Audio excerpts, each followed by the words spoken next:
Hello, do we have anybody? Whoa, Rick Urbanovsky became a member. Rick is back. What is up, Rick? And thank you. Good to see you in here again, man. It's been a long time. Sorry for all the trouble, and let me know if everything's going all right. Um, I don't know if I told you guys this, but when I moved my office upstairs from one side of the building to the other, anyone who's been around for a while knows I have two buildings here that are connected on the first floor. And I need for the streams now to move the modem back over to the old side, so it's hardwired. I came down here to stream tonight, and I was already running late because I was out riding, and I forgot to do that. So I sat down here, and I'm like, why do I have no internet? Well, it was trying to connect to Wi-Fi, which is way too weak over here, so had to fix it. Anyways, I made it. I'm here. What's up? So Eric Swartz from out in Boston. Jay Dandy's here. What's up, Michael Burnett? And of course, Rick, Large Marge. That's who I was just riding with. So, yeah. Chris McCallum. Patty, what's up? Oh, Chris, you cracked your giant. That sucks.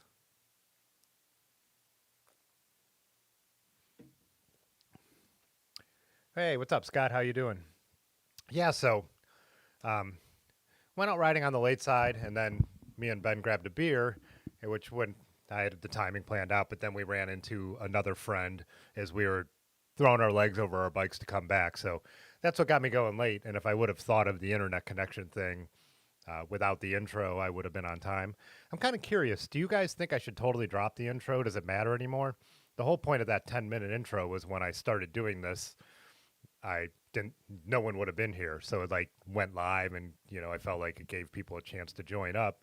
Now everyone kind of knows in general it's going to be Tuesday at 9, and I don't know if it even matters anymore. But I don't know. It's also kind of a chance to chat before I'm on here too. So I don't know. Maybe I'll leave it on. Maybe I won't. But if anyone has an opinion on that, because then I try and go and remember to cut that intro off so people who go to watch the stream the next day don't have to fast forward through the 10-minute intro. But I don't know. Whatever. So, hey, what's up, Eddie? Chris said keep the intro. All right. Patty said keep the intro. So Michael says keep the intro. So, yeah. Yeah, maybe we just leave it then. It's kind of tradition, I guess, at this point. So, Eric, what's up? Eric said the intro should be a bloopers video. Man, that route I'm riding in the intro video,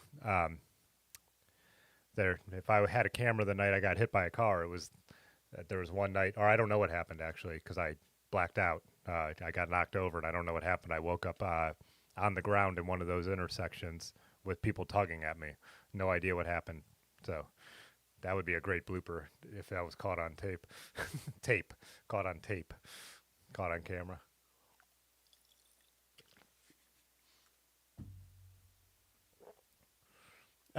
An intro where I ramble about maps and Brooks for 10 minutes. That's the whole stream. You're about to get a whole hour of that at least. So let me set everything up here. Yeah, how have you is that I don't know. I know we kind of got a mixed geographic group on this channel, but in general we're all in kind of like a similar uh, climate zone for the most part. It has been wild here. Like it has now been just hot and dry. Great for riding, but I actually, having been a farmer, have seen some farmers make posts about how it's been tough on them. But man, we haven't had a drop of rain for a while. So me and Ben actually hit up Honda Hills, which is one of our like it's like this cutty no man's land around here that is like kind of unofficial mountain bike trails, but people are out there on sometimes. We didn't see anyone tonight, but other nights there's people out there on dirt bikes and quads, and there's burnt cars all over the place. Some of the people have come into town to ride with us. We've taken back there, but that place just stays a mud pit almost all summer. It's almost mostly only rideable now in the winter when it's frozen. But man, we went out there and it was sandy and soft. I don't think there was a puddle anywhere. I don't know. I don't know if I've ever seen it like that. So, yeah, it's been really pretty crazy. But like I said, I'll take the heat. I don't mind it at all. Like I'm actually just finally cooling down now from getting back from, uh, you know, doing a ride and had been over doing other stuff, helping Aaron. But so yeah, let me know what it's been like where you guys are because it's been, man, just hot and dry. We went from a spring where it did nothing but rain and was cold, and I was trying to squeeze rides in whenever you could without being in the horrible weather. To we've had nothing but you could ride every day. It's hard to do anything else. All I think about is getting out and getting out there.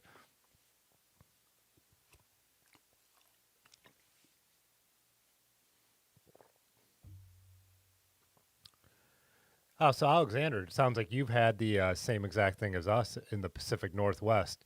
Too much rain for farming and riding through April, and now it's too hot and dry. Yeah.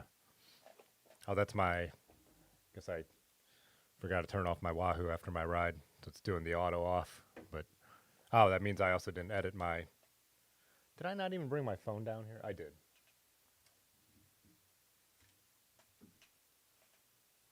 Oh, okay. Yeah. Well, the Strava ride could be just called evening ride or afternoon ride or whatever. But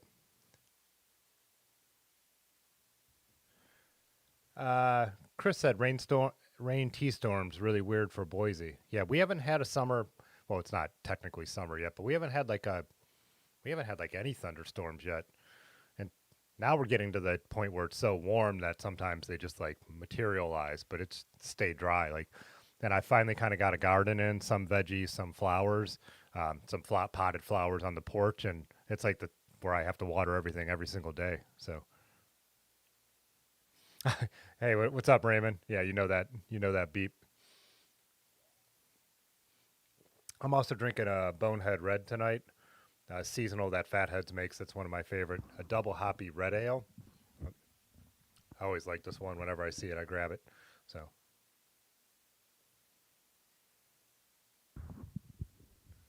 why is this? When I move my mic, it's moving the tripod. What the heck did I? Oh, the tripod's resting on the table and the glass is moving. Whatever. You guys really care about that.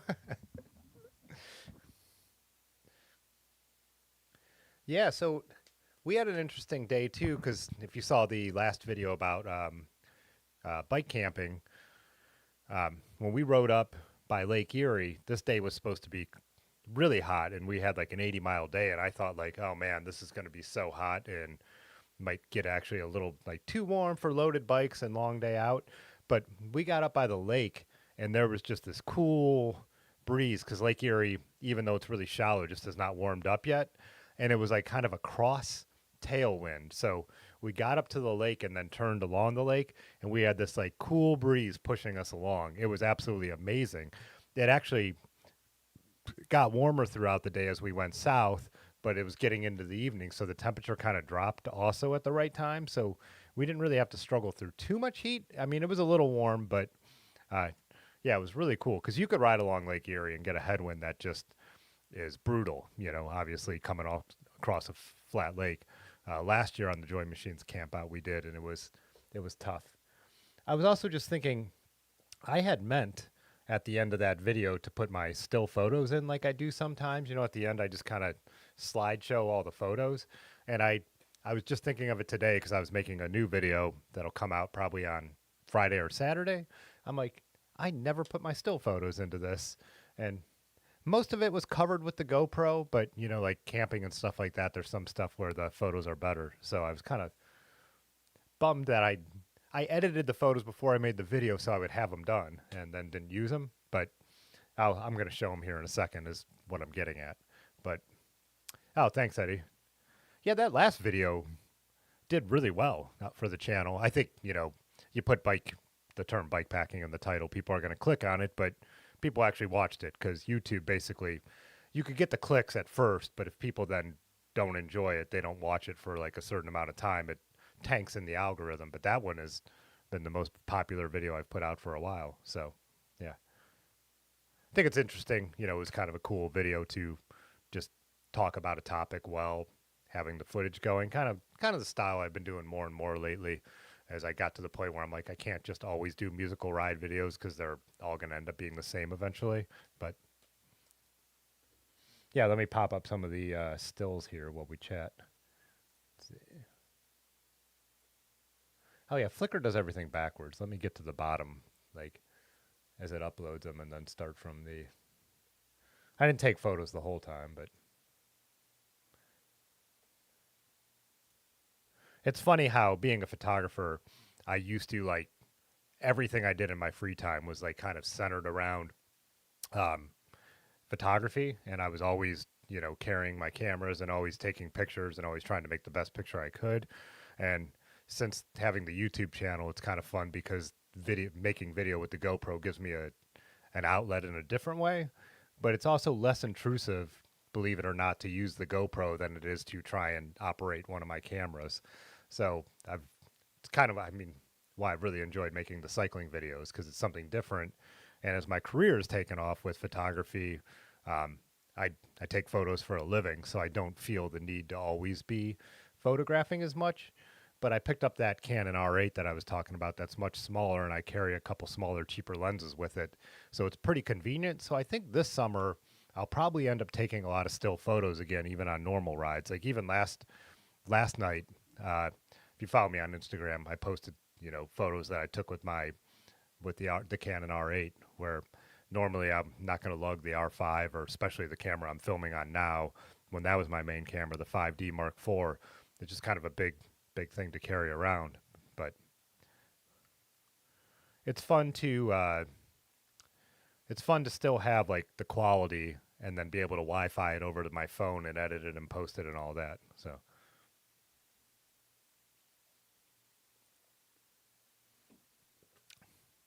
So yeah, the photo I have up here while we're chatting, this was the thumbnail to the video, but now maybe you could see it a little clearer. Maybe I should size this too so we don't have all the BS in the background. And I do see the comments. Oh wait, that was not the right thing.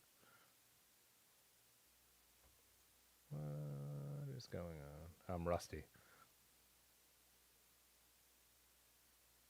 There we go. Now I can make this bigger.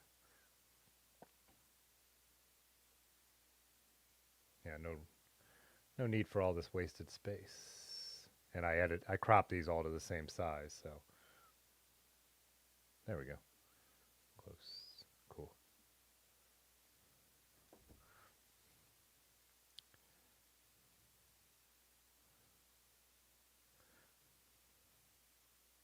Chris said you liked the thought from the last video of going over different people's setups. Yeah, I was talking to Large Marge about that tonight, about, you know, kind of getting my friends on board with that idea. And they already were. We talked about it last year. Like I said in the video, we just never got around to it. But I think, like, I get a ton of comments. People want to know a ton of details about different setups for bike packing. So to show and the fact that we all do it different in my group, like none of us have the same setup, I think would be illuminating for people who are trying to decide what to buy. They'd get to see the way everyone's doing it and could be like, okay, I like this idea, not this idea. And, Ben went 4 panniers on this trip. I went with like this almost more kind of bike packing setup with the two, Swift Industries Paradise style bags and then the Frost River frame bag. Aaron, the AA Aaron who came with us with the Crust Romancier, he went kind of more the style I did he had the big Fabio's chest Ron's bag in the front, but then a Zeitgeist in the back.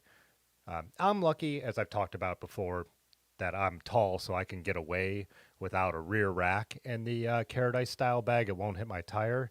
And then also my frame bag could fit my tent poles, which is a backpacking tent, not a bike packing tent. So this setup works well for me. But here I'm also using Jack the Rack, which is nice because it just, even though I could use my Swift in the front and it won't touch my tire, I like using the Jack the Rack because it just keeps it from all the cables being pushed back and everything rubbing on the head tube. If you guys saw Pathless Pedaled, he just did a video a little bit ago about like standoffs, and also he mentioned in that too, like the rack I have, the handlebar setup, the Velo Orange setup I have on this bike, which will be coming out I think in a couple weeks.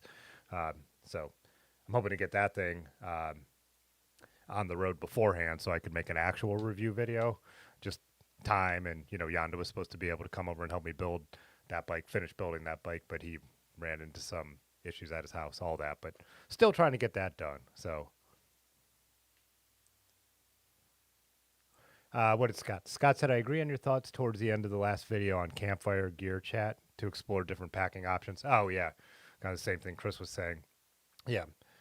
I think that'll be a cool. I also wanted to show like people's like kind of once they get set up because we all have different tents too. I don't like in my group of friends, I don't think any of us have the same tent. So like I could also give a little bit of warning about the things that I don't like about my tent. And I see Pudgy just popped in here too, and Pudgy he got the bike packing version of my tent, which not only is it better because of the shorter, more foldable poles, but they had made some upgrades to the way the structure of the tent works that I was like, oh man, I wish I had that. So yeah, I think it'd be cool. So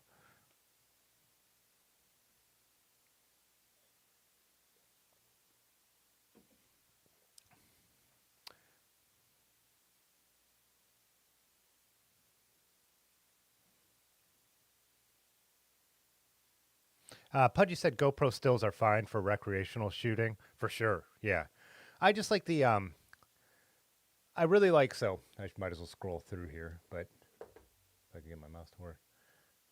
Oh, I'm going the wrong direction. I do still like, so GoPros, everything's going to be in focus. And most of the thumbnails on my videos are just stills pulled straight from the video footage.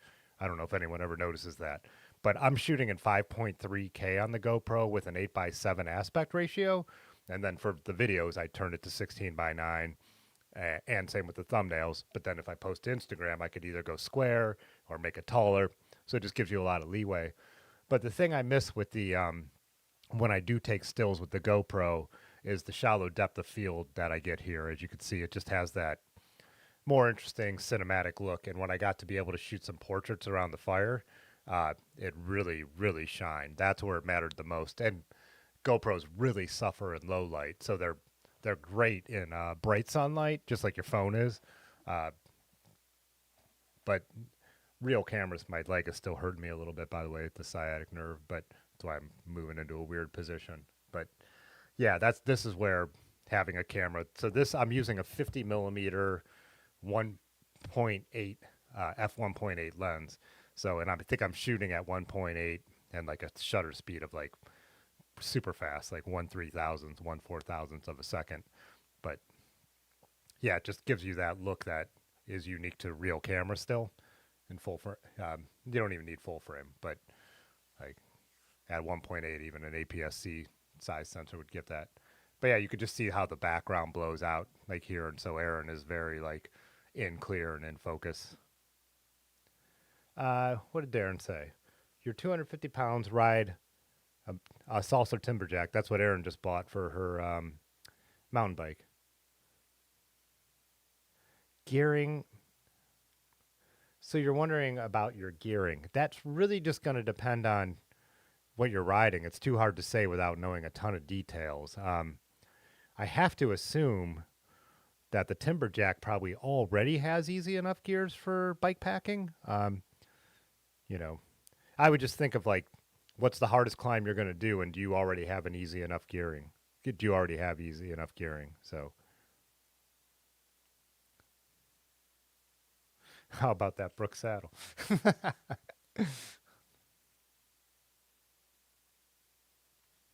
Yeah, Pudgy, I'm looking at that 28 millimeter lens myself. I really, I'm a big fan of 35 millimeter lenses, but those are a little long on full frame for this kind of stuff.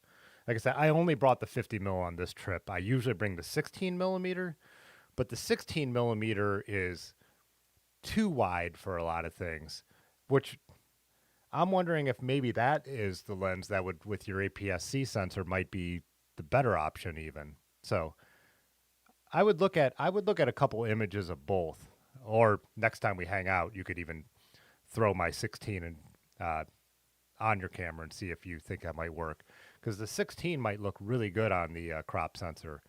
But yeah, the 28 pancake for my R8 is something I'm really considering because yeah, 16 is too wide, 50 is just a little bit too long.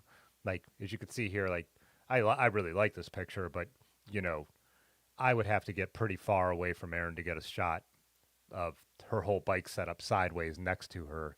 Um, but again, it looks awesome for this stuff. There's Erin and Brad, and you could see how that depth of field in the background, how great that is. So,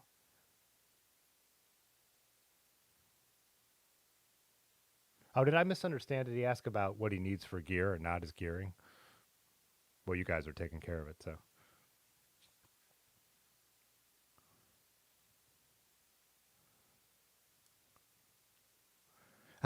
Ron, yeah, I don't think I'm gonna make West Virginia this summer. My friend Kenny, Missing Falls Kenny, does a trip to West Virginia every year, and he just did the Greenbrier Trail and loved it. But I had photo shoots and I wasn't able to make it. So, but his plan is every year to do a West Virginia trip. So maybe next spring, I would hope to do it.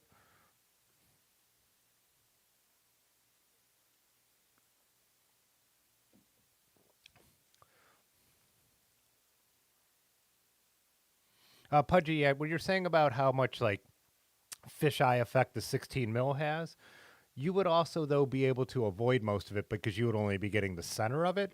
And also, if you shoot in JPEG mode, the your camera will actually automatically correct for a lot of the distortion, which I didn't realize they did until I was reading a review or watching a YouTube video, probably Petapixel, the old DP review guys who are now in Petapixel. They were talking about how the cameras actually will do a bunch of processing now to flatten out that 16 mil look. Obviously, you could do that yourself in post processing too. Lightroom and Photoshop have all the tools to correct for it. But yeah, with the crop sensor, you'd only be getting the center of the image, so you wouldn't have nearly as much of that fisheye effect on the edges with the 16. So, oh, Michael, you just rode the Greenbrier a week ago. Yeah, they were saying that they felt like it was even better than the. So we had ridden the North Bend Rail Trail, and they said the Greenbrier was even better.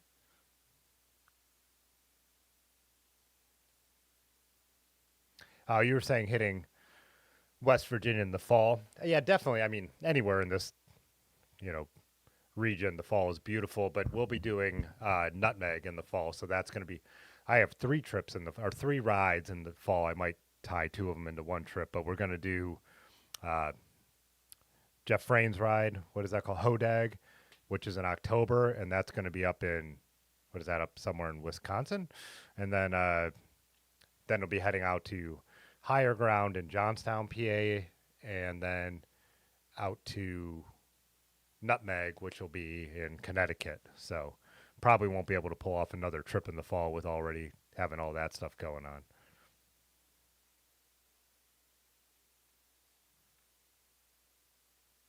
Oh, Michael, you did the North Bend the week before the Greenbrier. Is the North Bend still as gnarly? I think everyone says it is. Like the North Bend is a rail trail, but it is gravel cycling. Like you do not want to go out there on a skinny tired bike. Let's go to the next image while we're talking. There's large. So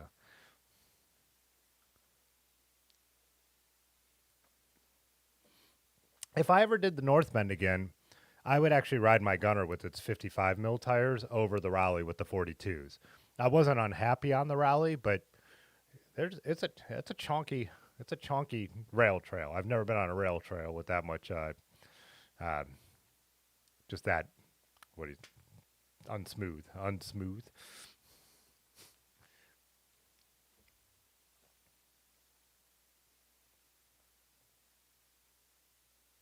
Yeah, the 50 does shine for this. Like it's almost the idea of like a portrait on the bike. It's just a different thing where, you know, the 16 would be showing everything and more would be in focus. The 16 mil lens I have is a 2.8, so it still does get a little shallow depth of field, but yeah, nothing like a 51.8. Just totally different looks. Which you're right. I think that 28 being a pancake lens too. So if you guys don't, I think you non-photographers probably could still get the idea of what a pancake lens means without knowing, but they're like this 28 millimeter lens will be like that fat. So on my R8, it'll barely pass the grip, and it'll just make this tiny package, and also just a focal length that I think will be ideal for riding bikes. So,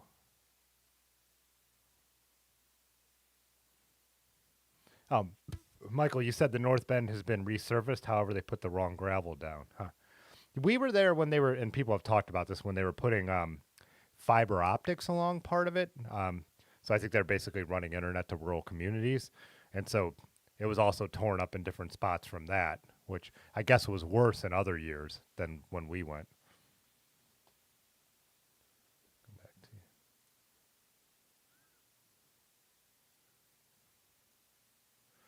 Yeah, and this for being a cheap lens, the 50 millimeter, the Nifty 50 is like a plastic $100 lens that I'm putting on like a beautiful sensor. But you look at the quality of like that background blur, like the woman standing in her yard back there, and I think it's really nice. Like I don't know.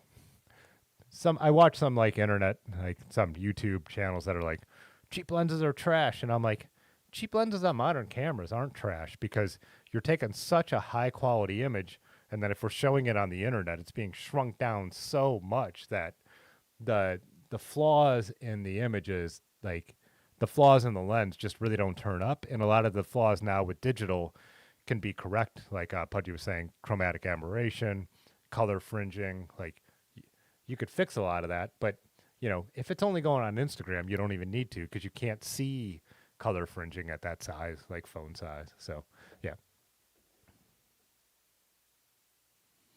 Ron, you said you're hitting the Greenbrier tomorrow. Nice.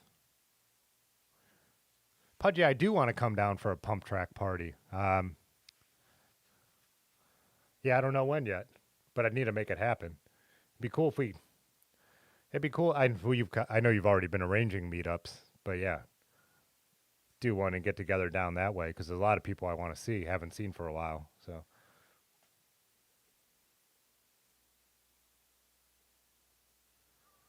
this is so that's Brad, funny Brad on the right, and then this is our other friend Aaron. Haven't done a bunch of cycling with him, but uh, he's the one who used to run the lighting company Whiskerton.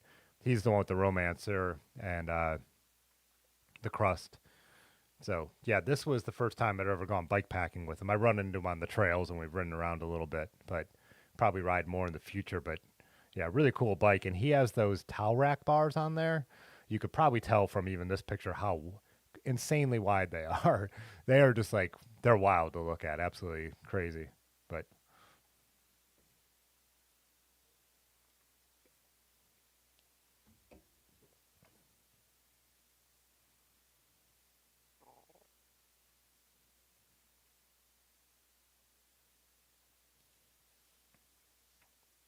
oh, Pudge, you had the 1.4. Yeah, I if you're a portrait photographer and you're doing portraits for a living, having the 1.4 and making prints would, I mean, there is a jump, but again, for internet stuff and like for me for biking stuff and the size of those lenses, just it isn't worth it for like hobby, like fun stuff like this.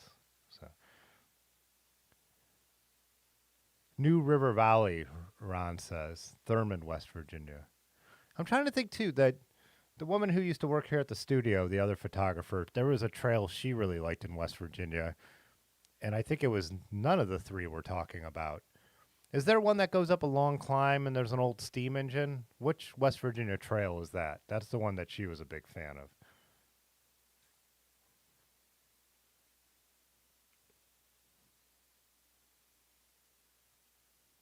Yeah, the 1.2. That's a massive lens that costs what, like three grand? So, oh yeah, Nicole. I saw Nicole tonight in the bike shop. Yeah, she loves that kind of stuff, the pump track, like rays and all that. So, yeah, I'm not surprised.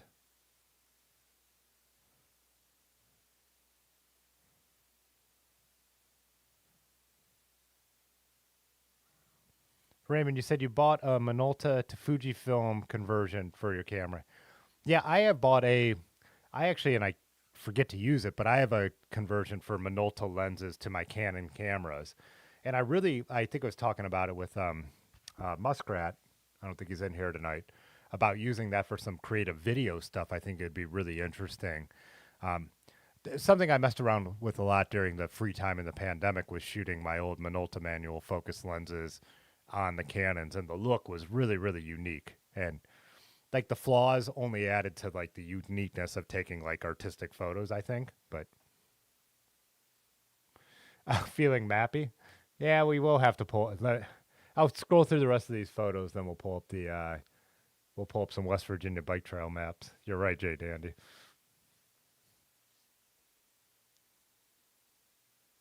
This is one of the things about the modern cameras, which I'm sure you're noticing, Pudgy. Like, if I had turned, like, I'm not looking. Like, when I've take this photo behind me, I'm riding my bike. I am not looking at the camera at all. I am just counting on the fact that it is going to pick out a face like your iPhone does and get the autofocus, which is just, I don't, it's just amazing to me because before I would have had to get my face at least up to the viewfinder, make sure the focus point was going to hit large as it focused here. Uh, but now I have it on face detect, and these Canons, the Sonys will do it, the Fujis do it pretty well too. It's going to pick out the face and take that shot even at f1.8, which is just so awesome. Um, Now I also have the flippy screen and be able to watch the screen. So if I do want to turn around, I don't even have to look in the viewfinder. I could make sure it's hitting the focus and even touch screen it if I want to get the focus point to go where I need it to go. So I know in the world of smartphones that kind of sounds like normal now, but in the world of professional cameras, that's pretty amazing still. Yeah, and here you just get that cinematic look when you carry a nice camera. But oh, Virginia Creeper. That's one I've heard about a lot too. Yeah. New River Trail and Virginia Creeper. Yeah. Yeah, Pudgy, the AF detection. I've said this like yeah, no, I used to talk about cameras more on this channel than I do now, but like as a professional, like there's some people who think like, oh no, like part of my skill was like operating the camera and we've lost something with all this tech.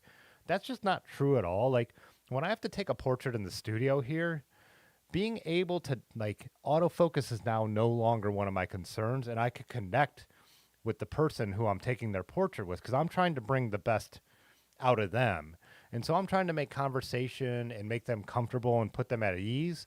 And before, when I'm worried about all the settings, worried about getting the focus correct, like the way my brain works, anyways, I would like start to say something and they would answer and I would trail off as I knew I had to get everything set.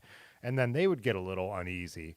Now, I've already got the lighting situation set up. It's a professional studio. Like I've already taken touch shots before they got here. So it's like now I can really put them into place and focus on what they're doing and our connection to get a better photo. So the tech to me, I'm like, bring it all on. Like, yeah, it does make the barrier to entry lower for someone who wants to get into photography, but that doesn't matter. You know, it just means you got to work harder, take better photos, step your game up in other ways. So I'm not afraid of it. Same with AI. Everyone's like AI is going to take over our jobs. Well, I mess around with this stuff. I'll be the one who operates the AI if that's what has to happen. Just stay a step ahead. I think, right?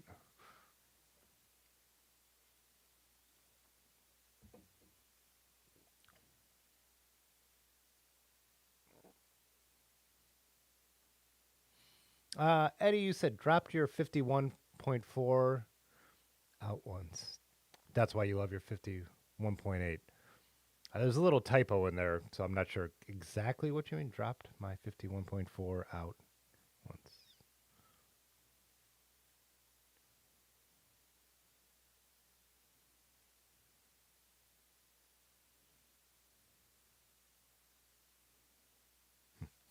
Yeah, let me know. Retype that so I know exactly what you mean. Oh, this was interesting. This is up when we got to the campsite, and there was just this great light on the just kind of hitting the rear of this bike. But I didn't catch this. Mike, who was in the last couple photos, was telling me um, this guy rides with he rode up with the Joy Machines crew. He took one of those classes where you get to build your own bicycle, So you kind of work with someone who knows how, knows all the stuff, and you get to build your own, basically custom frame. So I need to get more details on that next time I see him, or I need to reach out because that's pretty cool. So,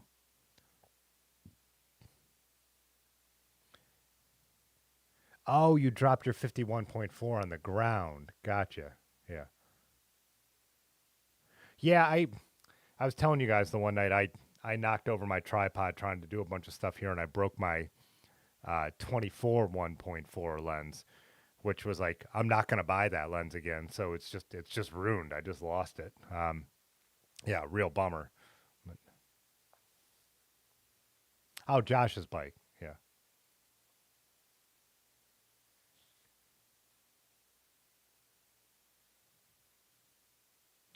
got it, Pudgy. Got it, Pudgy.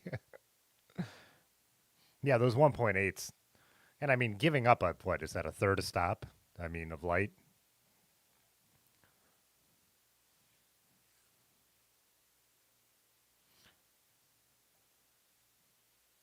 But yeah, I thought that was really cool. The bike is beautiful. And here is so that's Alex who owns Joy Machines. That's his custom titanium wild bike on the left. And then that is Mark from Joy Machines Gunner that he just got built up from Dirty River on the right. So beautiful paint job on that Gunner. It's not the same one as mine. It's I asked him the I asked him the model name when we were sitting around the fire, but I don't know. Well, it doesn't actually matter now because you can't get them. So that's what I said to him. Like, man, you got your Gunner just in time, huh? So for those who don't know, Gunner is closing up shop. So Waterford's closing up shop.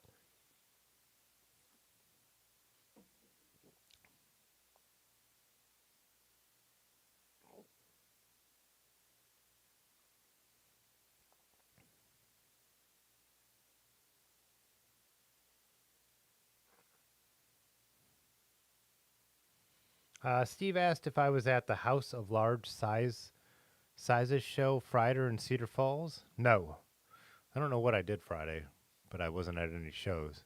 So I think we rode bikes. What did we? I had to be up super early on Saturday morning, so I didn't do anything wild on Friday. Did me and Ben just rode out to Kent.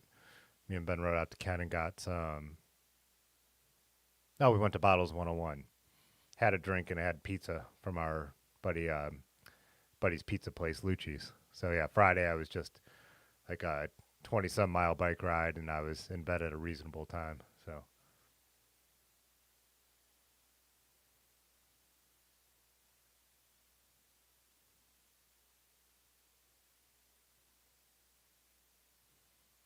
Ron said, "Do the Creeper Trail. There's a margarita place at the end, but for what it's worth, Greenbrier has a better bar in the middle." Nice.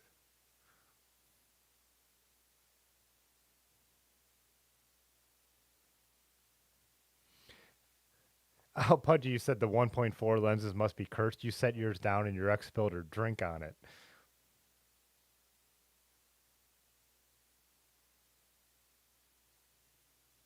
Oh, Steve, you thought it was me and you were about to say hello, but you didn't? Yeah.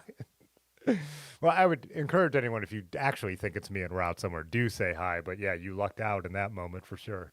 I hate that. That's the awkwardest thing in the world. So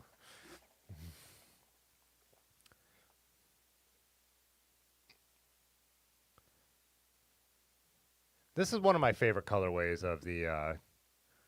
This is the monsoon, right? Yeah, I really like this one. Plus a monsoon with flat bars. I don't see that as much. And he's using this, I think, to support because a couple of Large and Mikey were about to go ride some of the single track that's here, and he's like, "Well, I can't mind supporting my tent." So I think it's one of those where I don't know if it just I didn't take a close look, but I know the bike is part of the tarp setup there. So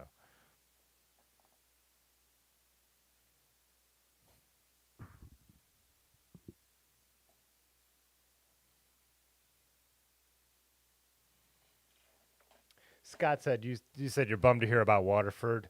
sold a few to your first shop in the mid '90s. Such a great legacy. Was also eyeing a Milwaukee frame made by them. Yeah, that's a huge loss. Really hoped that it could get turned over to someone else. I think we chatted about it on the last stream a lot, and then we were chatting about it at the campfire right here. Uh, you would just hope like you'd hoped like someone like Wild or some of the other companies or just someone who's connected with bikes and had a little money would buy it and let it run. But it also depends. Like Richard Schwinn's what he said was that a bunch, like not a bunch, but not just him, a couple other people were retiring. So I have no idea what that, if they were just losing too much knowledge to keep it going. But you'd even think all the tooling and man, there, you'd think there would be a way to keep it going, but whatever.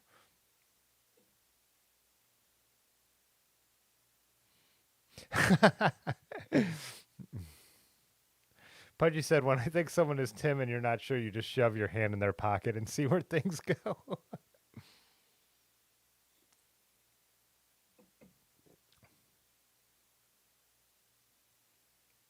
uh, so, Steve, the Schwinn Paramount factory is Waterford. Richard Schwinn bought the Schwinn Paramount factory and turned it into Waterford Cycles. So Schwinn unloaded it and sold it to him when they started to make all the Paramounts overseas. I don't know what the mud flap on the Monsoon is. We could try and zoom in and see because it's not mine. It looks like it's just a piece of rubber. I don't know if it's something official, but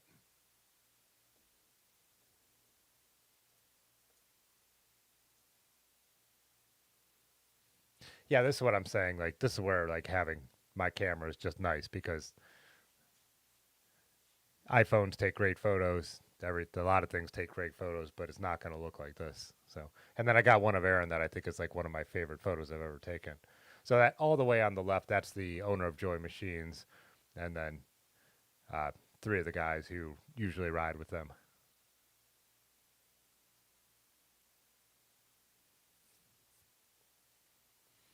Yeah, no problem, Steve. Yeah, Schwinn started. They were still making their custom Paramounts at the Waterford location, and I have one of the Japanese Paramounts that was made at the same time that Waterford was still doing the custom bikes, but then they started doing it all overseas, and that's when they sold it.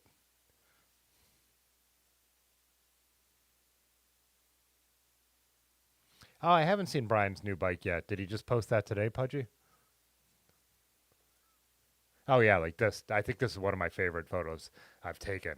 The light was only hitting Aaron and no one else, and not even as you can see, not even behind him. This is not like a photoshopped image. This is what it looked like.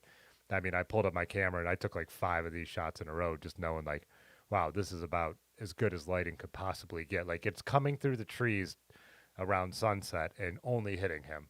It looks like, to me, this looks like something I would artificially light. I would set up a softbox and a grid to get something like this. So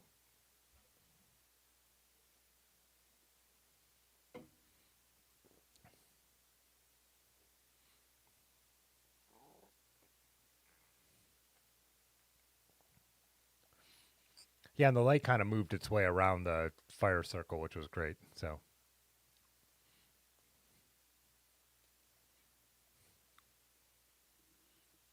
oh, is that it? I guess that's it.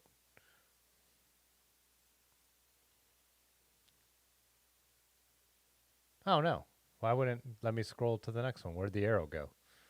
Didn't I have an arrow here before? Come on, internet, don't do me like this. The arrow only goes in one direction now. Flicker fail. Let's see what. Nope, still nothing.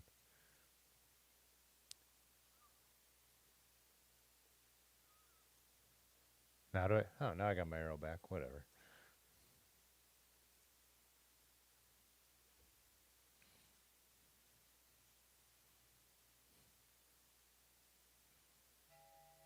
Ah, thanks, Steve.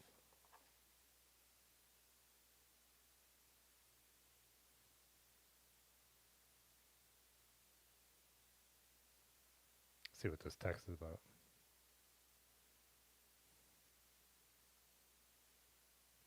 Oh, Pudgy, you sending me a picture of he got a Weigel.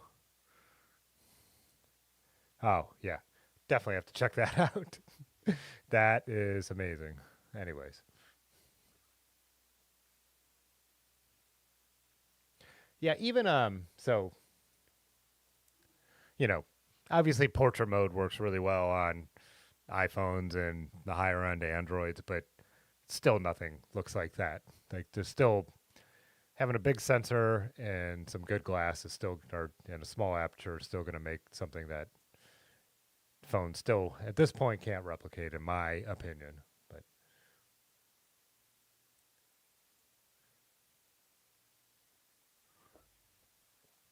and I do like these overly dark, like moody images. Like I could have brightened this up. I could have had a tripod with me to get a longer exposure, but I don't know. Some things this isn't going to work on a phone. Like I shared this on Instagram, like as a story, and I'm like, you need to see this big. You need to go to Flickr, look at a big monitor if you want to actually see what's going on, see people's faces. But I still care about that, and I'm still going to shoot photos like that. I'm not going to totally, stop doing this kind of thing.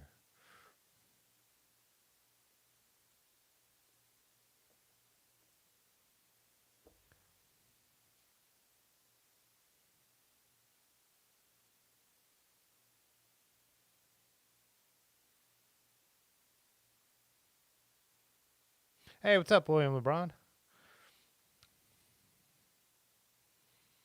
Yeah, that is a problem, Pudgy. That phones too try to brighten everything. So when you do want an image with dark, there is actual dark stuff in it. Like I don't want the phone to bring the background out on this image, which a phone, it's like computational photography is probably going to do. Like that yellow hammock in the background, it would take that for almost like a skin tone. And I don't know if you guys notice with the latest iPhones, you take a photo and you watch it do all that processing before your eyes, which can be amazing and it can do a really good job sometimes.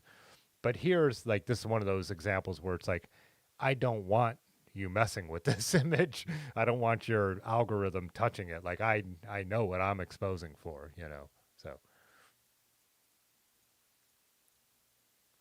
oh, this was a little stop. We stopped because there was a sign that said free stuff and everybody was grabbing something like off this table and there was some goofy stuff there too. But um Shane asked, "How do you deal with shadows trying to get the best shot?"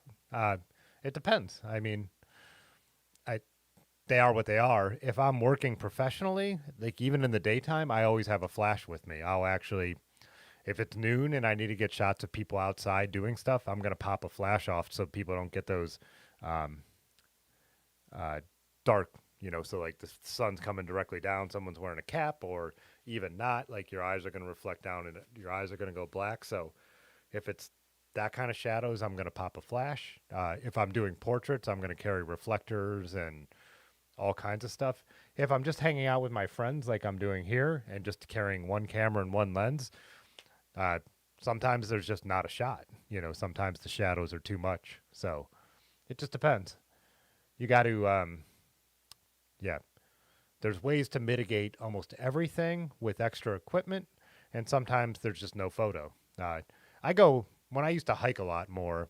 I would go for a midday hike because that's when I had time, and I'd have my camera on my back, and I would do a whole hike and not take it out of my bag. I'd be like, "This lighting sucks. It's flat. Like I could be in a beautiful place. My eyes could tell me it's beautiful, but my camera would not be able. There would be no photo that would take it, would make a good photo."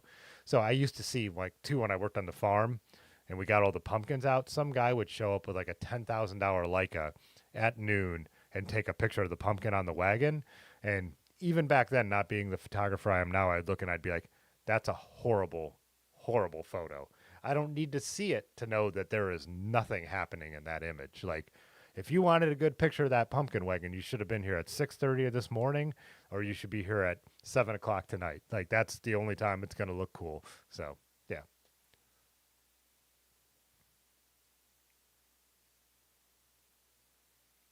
Yes, collapsible reflectors. I have a bunch in that I inherited here at the studio that fold down to about like this size. Some that are a little bigger, and also some that are shoot through, so you could put up in front of the sun to get like kind of the light to come through much softer. But yeah, gold ones, silver ones, white ones. Whites are my favorite, especially with digital. I think back in the film days is when you needed the colored reflectors more to have the effect you wanted on the image with the film stock you were using. Now I just prefer the white ones for the most part because then I'm just going to do the color balance that I need to in post processing. So yeah, Ron, earn the pumpkin wagon. Yeah, I learned. It's interesting because I think it was I couldn't understand for a long time why I couldn't get good outdoor photos, like good landscapes, and I would get really frustrated. And it really was those years of working on the farm that like I really like it all clicked at one point, being able to see the light. My girlfriend at the time also got me a subscription to, I think it was called Outside Magazine, which I read like every single article in, but it was more just being on the same location every day from before sunrise till after sunset, where like the lighting thing finally clicked with me. And then I saw like as we got into the fall how like the window of like pretty light lasted longer in the evening and the morning. In the summer it was much shorter. And like get like in the winter, if you go out in the winter, you can almost get good photos any time of day. Well, here in Northeast Ohio, because the sun is never directly overhead, you almost always have like something interesting depending if you know how to use it. But yeah.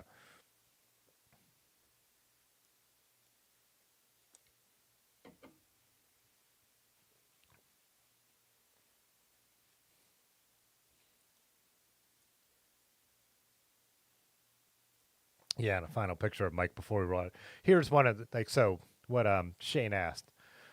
This isn't a great photo. I actually used uh, I like the photo, but the lighting was not good. You could see how with Mike's head's down and the sun is overhead. I used Photoshop to actually bump this up. I bumped up the shadows and took down the highlights. Uh, I'm downstairs, so I don't have access to the original on my computer here. But if I could show you the original, you'd be like, that's it's a little flat and uninspiring." This is something where I, used my Photoshop skills to make it at least a salvageable image. Still not my favorite, but I liked it enough that I'm like, yeah, I'll put a little work into still using it. So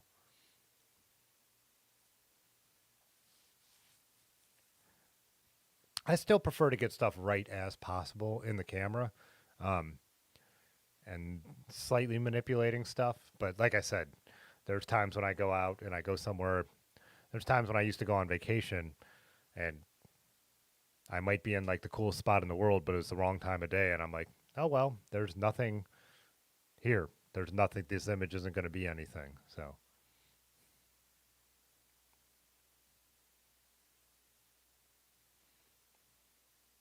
now, Pudgy asked me what are my thoughts on the AI Photoshop generative stuff. So Adobe had started doing like a separate AI program, and now in the beta version of Photoshop, they've added uh, generative AI based stuff. Uh, some of it's weird. Some of it, like you ask it to put a boat in an ocean scene, or you try and describe it, and it could look a little weird. Other parts of it, like are beneficial. I was thinking of it already today in the thumbnail thing. So when I made the thumbnail for the video yesterday, um, can I pull that up? I used like like a tool they already have in Photoshop that's not AI, but I knew that if I actually had the AI version, how I could actually make it better. I have no way to show that thumbnail big down here. Let's see if I go to my channel. Let's see. It's still going to be too small to show, but I'll give you like a little idea. So the photo I took, I wasn't thinking of it, which is this one here. Um, I wasn't thinking of it as a thumbnail. I was thinking of it as a picture of my bike. And when I needed to crop it to 16 by 9 for a thumbnail, I didn't have enough room to put a title anywhere. So I actually that red. This is just a shed out. This is like a fire escape with a shed underneath it outside of my studio. What I did is I extended the canvas and Photoshop created more red. And if you look real close, which you won't be able to do on the stream, but you could do on your own later, there's a hinge in there that I didn't totally clean up because I knew it was going to be this tiny thumbnail, but it makes no reason that there's all those boards, but then all of a sudden there's no boards. So for this image, tiny thumbnail didn't matter. But as a professional, I could see where some of this generative stuff is going to be beneficial. I think just like any new tech, the thing will be to use it tastefully. Because we were talking about HDR on the phones, but when HDR photography, high dynamic range, became popular at the early era of digital, you go back and look at those photos, and people were doing stuff with color that is so ugly and people do not show anymore. Like this tone mapping stuff that people were doing just because they could. And it was one of those things where the first couple images you saw like that, you thought they were really cool. And then you saw 100 more and you're like, this is kind of gross. And no one does it anymore. And HDR is now used to tastefully bring up shadows or to, lower highlights like I was talking about in the photo of Mike. Um, so I think AI is going to be kind of something similar to that. Like you could tastefully use it to benefit an image, but if you go too far, it's going to be obvious and unrealistic. But yeah, like a lot of the stuff I think too is just going to save me time when I have to manually like because the photo is not like some of my professional work. Realism isn't the goal. It's an advertisement or it's a trying to make this product look way. I shoot like I say, I shoot those tiny guitar pedals. But when I'm zoomed in this and they're going to make a poster, I'm going in and removing all these dust and scratches and just like really tedious work. That's why I didn't stream on Tuesday. I had 3 hours of making something look like it does more like it does in real life. The problem is like we're able to zoom in so far and make such a big image out of something so small. I need to correct all these little mistakes that someone who buys the pedal is never going to see on the actual pedal. So when AI could take some of that stuff off my plate, I'm not going to complain about it. I still need to do the good lighting. I still need to have the eye for what they need it to look like. So I don't think it's, maybe down the road it takes our jobs, but right now I'm not too worried about it. So I'm actually hoping it becomes a beneficial thing for me.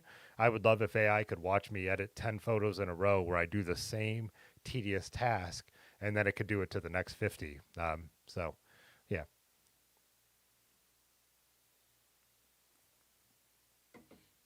Anyways, I could talk about Photoshop stuff and photography all night, obviously.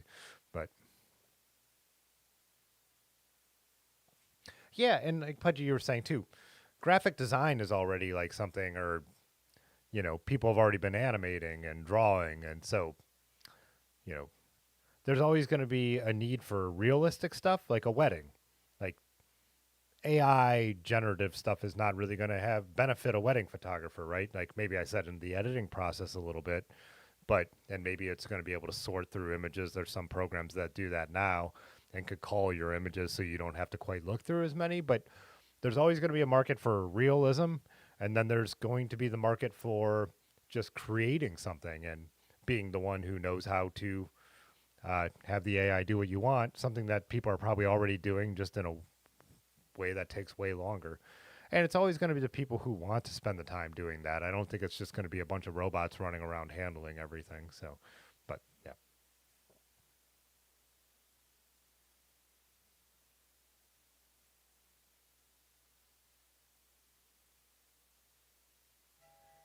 Yeah, Matt Ford. So the content aware fill thing is what I did on that thumbnail. But now this generative AI will take it to the next level. So, like, I use the content aware fill on that thumbnail just to basically keep the texture and the red and expand it a little bit. Uh, this next level from the YouTube videos I've watched, I haven't downloaded the beta version yet and messed around with it myself. I just haven't had the time.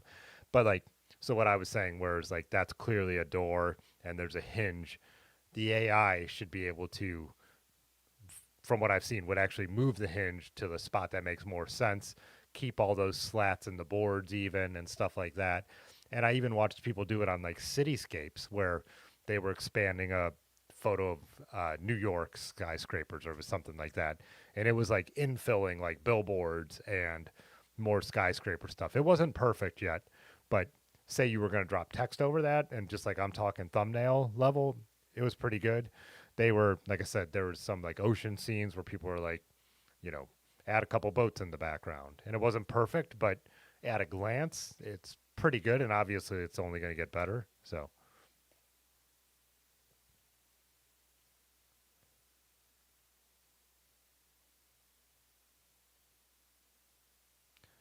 Ron said, lighting is what it's all about. And that's true. Like, I mean, I said this before. I mean, everyone says it, but I've said it on the stream before. Photography really means the meaning of the word is writing with light. And that's what it is. And it's funny with phones and phone users, people are getting like, and a lot of people, and even cameras, like professional cameras, getting better. It's always like, well, I want to be able to take images in the dark. It's like there's nothing there to see. Like, there needs to be a light source and lighting to make anything interesting. And sometimes there's just not a photo. So,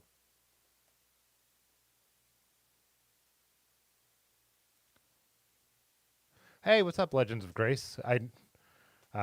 We've been chatting in the comments today. So good to see you here in the live stream. Yeah. Commented on a couple of the old shorts, but then we were also chatting on comment in the comment section of some of the newer videos too. So,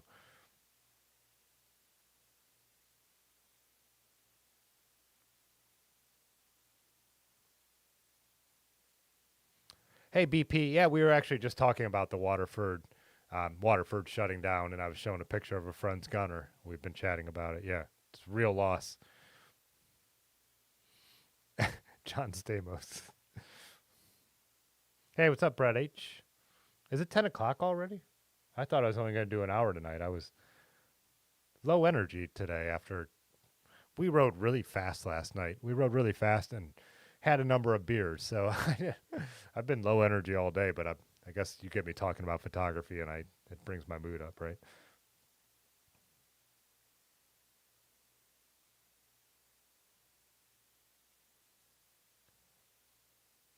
Yeah, Brett H. Photography, like riding, just start doing it, it'll figure itself out. I would compare it more to something like even mountain biking, where you just start doing it, but there's a lot of skills that will be learned over the course if you practice a lot. But I did do a lot of work though to not. I mean, I did shoot all the time. When I just shot nonstop, never left without my camera anywhere. Uh, like family stuff, hiking, whatever I was doing. But I did also like study it a lot. I did like. I will say I went beyond the idea of just learning by doing. I definitely was learned a lot of the behind the scenes stuff to know, which is stuff that I don't pay as much attention to anymore because now the eye is kind of there and I know what's going to happen. But yeah. Shane, you asked if I got any road trips planned. Yeah, we are starting. We usually know what we're doing on 4th of July by now, like me and my small friends group who does our yearly vacation. Uh, we're still thinking 4th of July time, but we are way behind the ball on actually getting it planned. Uh, so I have some ideas, but I don't think I'll bring them up until I know exactly what they're going to be and stuff like that. But yeah, that's a lot. And then as I brought up earlier in the stream, road trip planned for the fall because we're going to do Hodag, Jeff Frayne from Wild Bikes Ride. Uh, don't have the details worked out of that except that we're signed up and we've paid for it. Going to do Higher Ground Hundo in Johnstown, PA, and Nutmeg out in Connecticut. So I know those are happening, but the details surrounding them are not worked out. But yeah, our big summer tour is the one that we really need to get on the ball. And we usually are early because it is 4th of July and stuff like campgrounds book up fast. So, but maybe next week we'll chat about that. I sent uh, Large and Aaron some ideas and messages, some more specific stuff to try and get us moving. So we've all just been busy. So that's how it goes.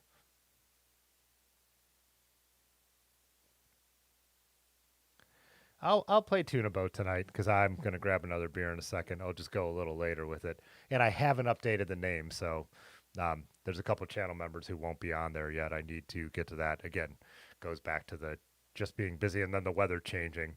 So all those little things that I'm like, I'm gonna do all this. Like I have all this time. Like it's raining, it's cold, it's miserable, and then all of a sudden now it's just like I just want to get on my bike and ride all the time. But so William LeBron asked, when I use my phone for pics, do I prefer vertical or horizontal? I always prefer landscape for photos in general. I've changed my behavior based on the fact that I know people are going to look at the phone like this. So, yeah, it's something I have to think about. And so now it's funny because now finally convincing myself, and we would say landscape or portrait for vertical or horizontal, but vertical, horizontal. But yeah, so I always been landscape, always want to hold my professional camera like this. And then I've been training myself because of Instagram and stuff like that to take some more photos in this, which the phone lends itself to do pretty easily. But when you're holding your professional camera, you have to think about it a little more. But now the funny thing is, I'll go to my phone to see if I could pull a thumbnail for YouTube. But now I end up shooting my phone in portrait mode, like portrait orientation, and then I'm like, oh, I can't use that for a thumbnail. So, yeah, one of the things about big sensors, but that's nice on other stuff or this generative fill we're talking about. So,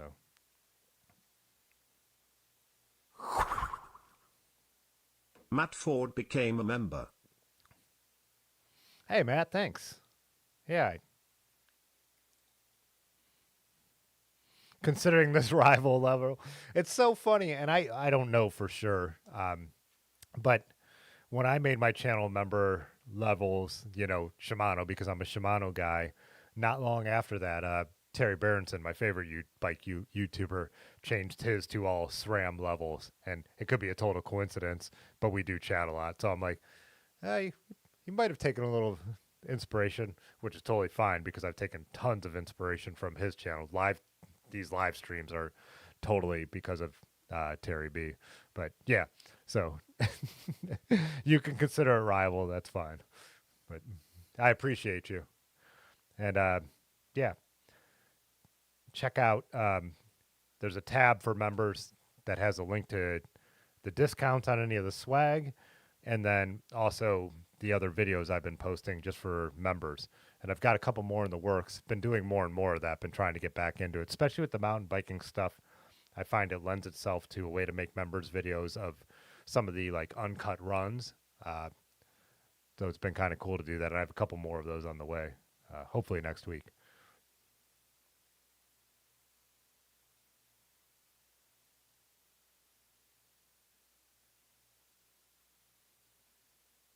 Oh, Brett H., you said your grandmother was a pro photographer and she made you learn everything before you could own a camera. You had to build a pinhole camera before you could have an actual one. Yeah, that was common. Even when I took photography in high school, they made us do a bunch of stuff before we got to touch our cameras like that. Taught us all about pinhole photography and yeah, everything.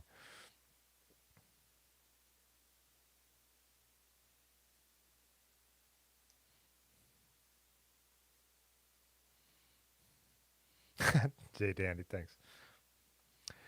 GRX level, yeah, I don't. Which you're right, but GRX too is like would be like doing Dior, right? Where it doesn't have well, it does have a hierarchy, but doing the road group sets is easier because they're so clear in their hierarchy. 105 Ultegra Durace. So,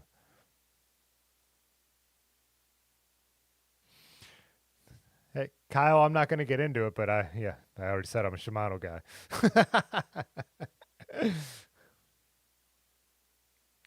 Matt, I haven't. Um, I haven't. It's still sitting here, as you could see.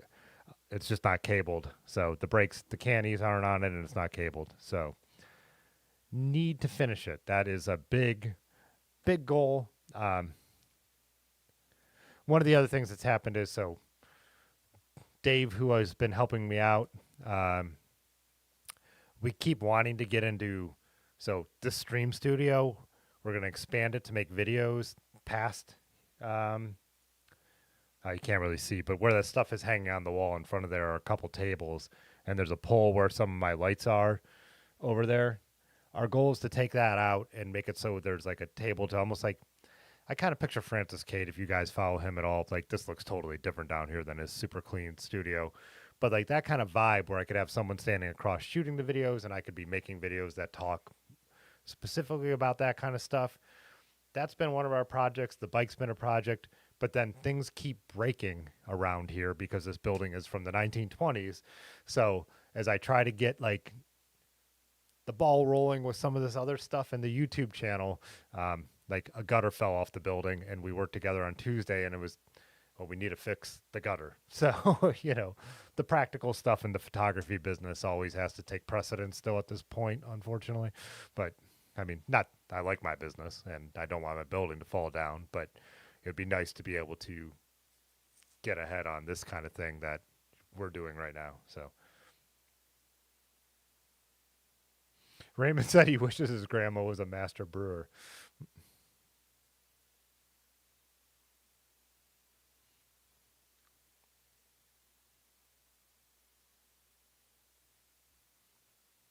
Flats or drops? I'm going to put that. So I don't like flats, but I do. I built the gunner with sweeps, and I really, really like the sweep bars. I don't have any bikes with true flat bars anymore. And there's even a decent amount of, you can see, sweep and rise on these new Velo orange bars. But I'm going to be interested to see how I do feel with my hands in more of a, almost more of a flat bar position. But yeah, always been like, since I got my first drop bar bike, like my dad's old 10 speed Moto Pecan, I've loved drops, and I thought I would never want anything that wasn't drops, but now I'm loving the gunner with the sweeps. So, but even my old Trek 4900, that was my old mountain bikes, I have the Surly corner bars on, so I was able to keep flat bar controls, but have the vibe of drops. So.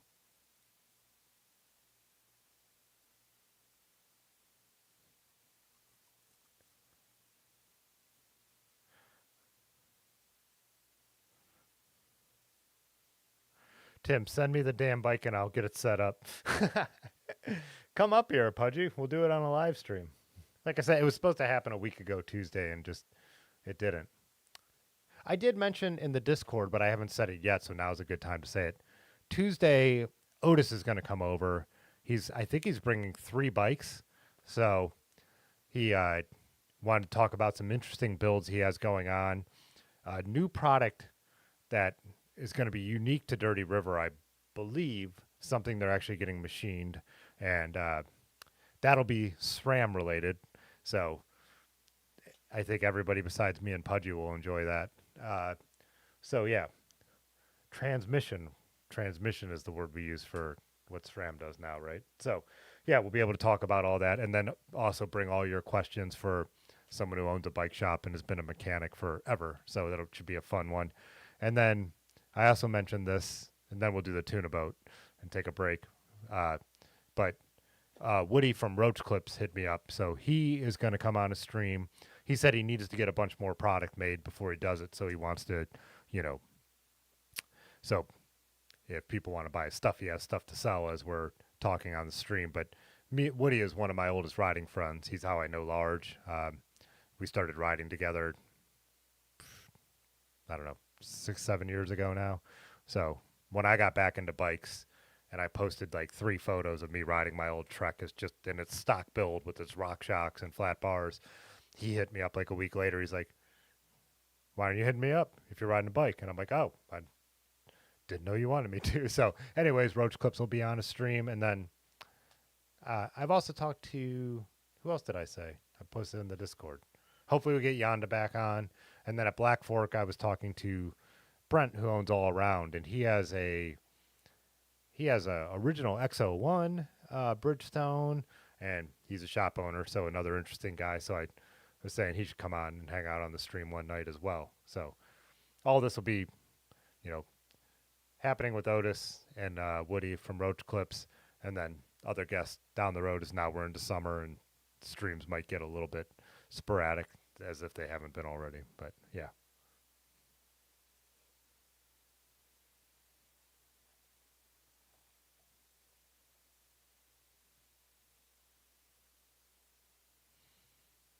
We've talked about Pinion Shane on the channel a number of times. I think they're great for commuter bikes. I don't. We've talked about it a lot, so I won't go too deep. But I think They're great for commuter bikes. We've talked about it in the way of like around the world touring, but also the problem that comes up if something does go wrong, who's going to be able to fix it? So, yeah, I think a great concept for commuters that don't want to fuss with a bike. They're not as much cyclists as they are someone who uses a bike to get around, like which is way more common in Europe, obviously. But there really isn't anything I'm against. You know what I mean? Like we get real nerdy on this stream and this channel, definitely. But like I don't want to own electronic shifting, but I'm not against electronic shifting. You know, if it works for you, I understand why pros run electronic shifting. But for me, it's not something I care to own. But I don't I'm not like screw that. So I'm not like some total retro grouch. I don't know if any of you guys watched Ronnie Romance's latest video, and like I like everything he does, but I'm not nearly as much of a stickler as he is to sticking to the vintage stuff. Um, so I kind of I like the aesthetic of vintage stuff way better. I like normal triangle bikes, like um, and all that, but I like silver bits when it's possible. But I don't let it hold me back. You know, when the part shortage was going on and I needed to get a new crankset for my rally and they only had the 105 in black, I bought it. You know, so but I wouldn't put that on my 1996 Team Marin. I bought the Velo Orange crankset for that because that's a bike where I think aesthetics do matter a little bit more. So yeah, my opinion just depends on what we're talking about in specific. My Trek, my 1982 Trek 500, that needs silver bits. I would not put modern black parts on that bike, but you know, just but my rally is going to get whatever makes it like run the best, like in my like for what I want it to do, because it's I have 18,000 miles on the bike. You know, I ride it all the time and I want it to function. And the 11 speed 105, I think just works great. So I keep upgrading it. Now it's got what Pudgy's Ultegra levers on it. Uh, so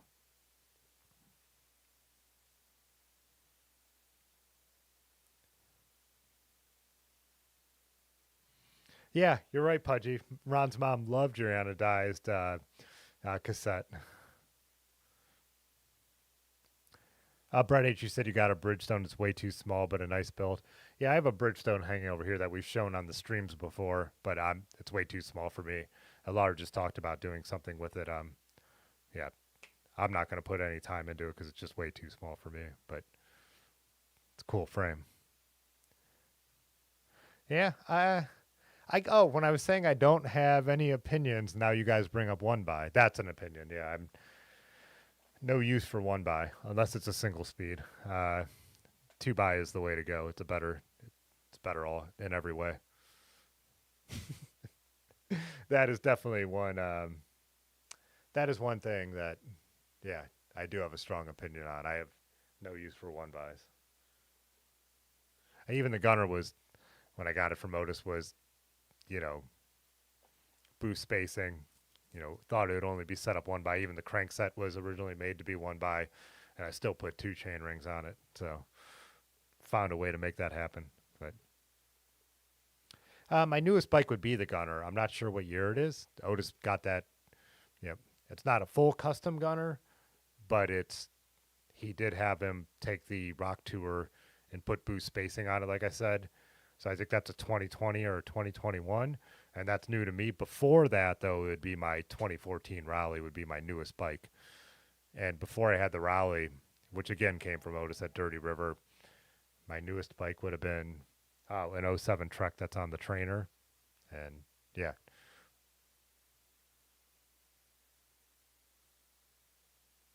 yeah. In general, if you average the age of my bikes, we'd be at about probably 1982. So,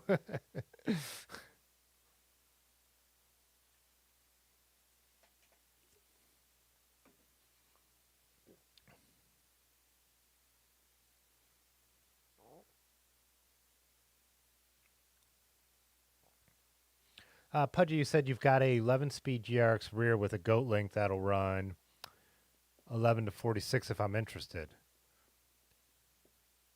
I think I'm running 11 to 42 right now, um, with the road link and the 105 derailleur. So probably wouldn't be switching that out right now. I just bought a new derailleur for that bike because I ripped the one off when Dylan was in town. So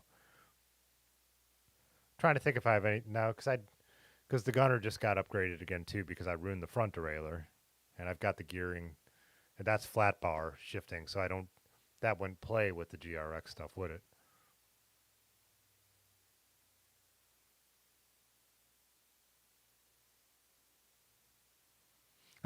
What about a video about what Ron's mom likes? Yeah. I'll never win the Giro being anti one by. What do you mean? Primos dropped his chain because he was running a one by. He wouldn't have. He won the Giro anyways, but he wouldn't have had that mechanical if he was running a two by.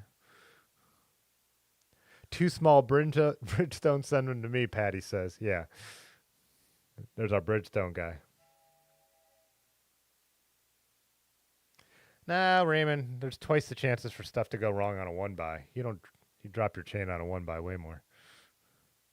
Everyone acts like everyone acts like two bys are this super complex system. That's ridiculous. I mean, they've been around and tried and true for decades. Like the idea that two by is this complicated thing. And also, you don't even have to index the front like they did not early on, even after index shifting was out for a while. You could still friction shift your front two rings. So,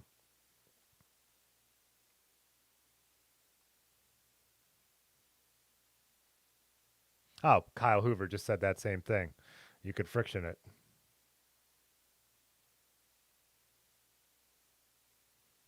Matt Ford said, I'm not really pro one by as much as you are anti front derailleur. I just don't have a problem with the front derailleurs. Like, I rarely, like, there were times where I was trying to get a front derailleur to do stuff it shouldn't do. And uh, using 9 speed group sets with a really wide range, I had problems with those front derailleurs. I broke an old Dura-Ace front derailleur, and the one on my is it on no my truck's 3 by actually.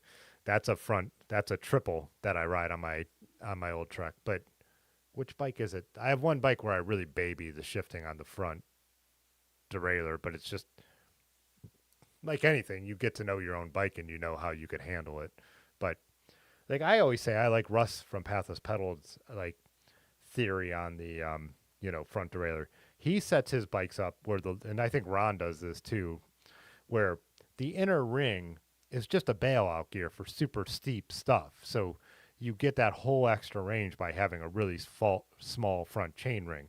So you're not shifting around in the front like crazy. You're not like using it all the time. I do use it all the time on my rally with the 5034, but it just works. I don't know. I haven't had any problems with it since I've gone to 11 speed.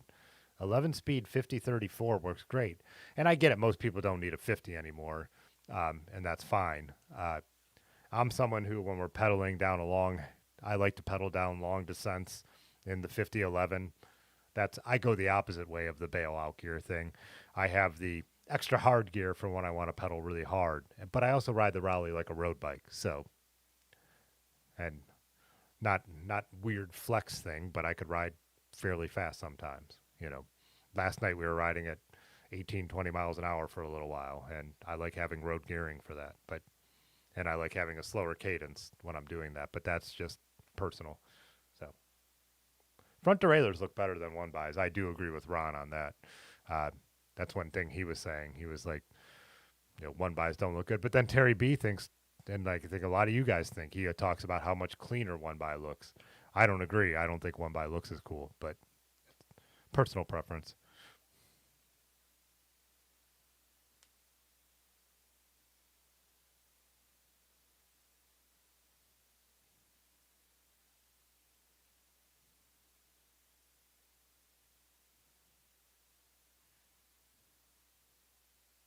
Oh yeah, Jay Danny. He dropped a chain and still Primos blew everyone away. It was amazing. Yeah.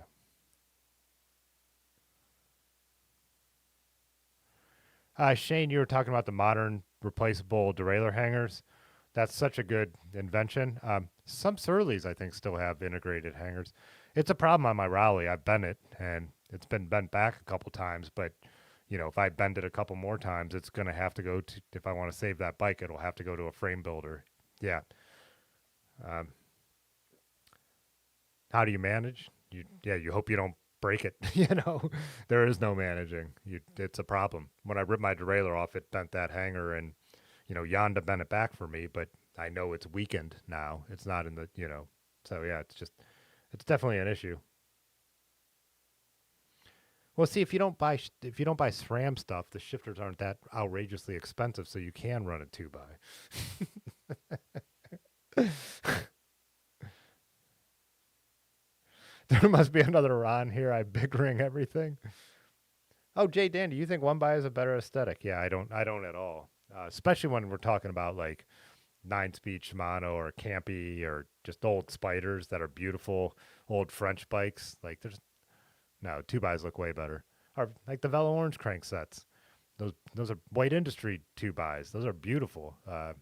Yeah, the Velo Orange crank set and the Drillium ones they make in two by. You can't tell me there's a one by that looks better than that.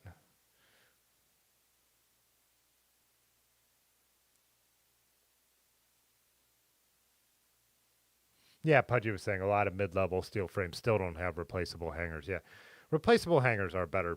It's a better product. I mean, it's a better way to build a bike. But they, I'm sentimental, and my Raleigh does everything I need it to do. Yes, we've talked about this at the bike shop. If I ruined that hanger, it would probably be cheaper for me to get a used Space Horse by All City, which would be almost the exact same bike, than to get that bike fixed. And I would probably get that bike fixed. I would probably find someone to fix it, um, to weld on a new hanger, because that's how I am. But yeah, and I like having a bike that's a little more interesting. It's not a bike everyone has. Like I said, I have no love for Raleigh, the brand, anymore. Uh, but that's just my bike, and that's just how I am.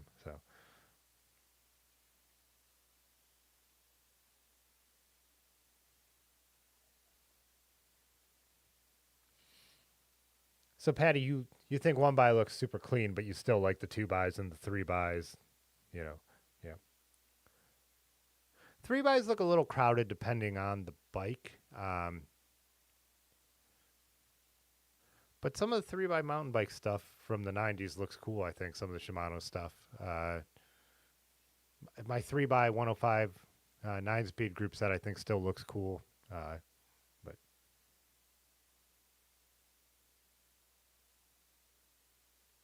Matt Ford says 2 by electronic is a tiny bit better. At least you could simplify shifting to just up and down. I I guess. I mean, like when you talk about I I don't know. I think if you are younger and have only ever grown up riding one by, fine. But like the muscle memory of riding a two by is not complicated. Like you do not think about it. Like again, like I said, I have 18,000 miles on my Raleigh, and I have a two by on the Gunner, which is now the other bike I ride a lot, and then and also a two by on the Marin, which I did some bike touring on last year. Like the muscle memory and like feeling of when you need to shift the front versus the back just becomes so a part of who you are. It's just like if you run friction shifting, you don't you just get used to it. You know that feeling of when you're in gear. You don't really have to think about it as much as people make it out to be. So, and I also would say, and I made a video about two by years a couple years ago, but the thing too with like riding a two by, if you ride in the cities a lot, just shifting the front ring when you come to a stop sign, a traffic light, a car pulls out in front of you, and you need to be able to like drop a gear and then you want to be able to pick up speed again. Two by is a better system for that. And also, I say as a photographer, I often have my hands occupied. Being able to shift gears with either hand is like a huge benefit to me. I know that's a very special use case that's not going to apply to everybody, but I still do think like the idea of being able to drop from whatever, say, your front ring setup is, mine being on the bike I ride the most, 50 34, 50 to 34, and then also with Shimano push across like what 4 gears in the back.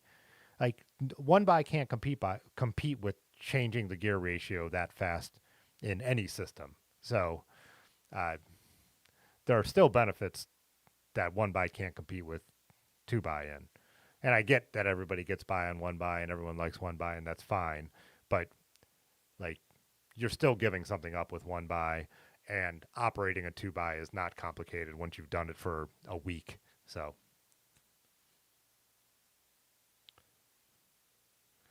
oh, what's up? Rick needs to jump in here with three by. Three by is better. Nice. On old bikes, one by looks out of place. I definitely agree with that. So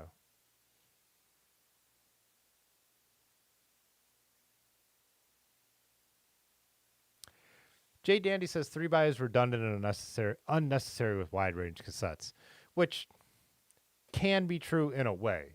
Like you could, but again, like when it comes to the way you can operate a three by,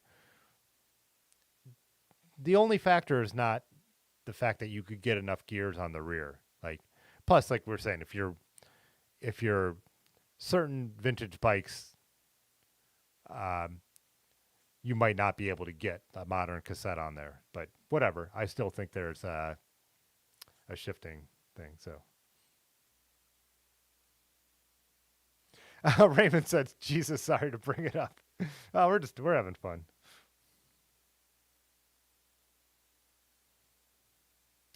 Rick said you were told the torque on these huge cassette ripped your spokes out. That is one thing. Yonda told me about this, which I didn't know when I put the road link on the Raleigh. That feeling when you stop pedaling on these huge cassettes, it doesn't really affect the ride or anything, but that is something you get used to, is how it still has all that torque. It's kind of an interesting feeling that still catches me by surprise sometimes.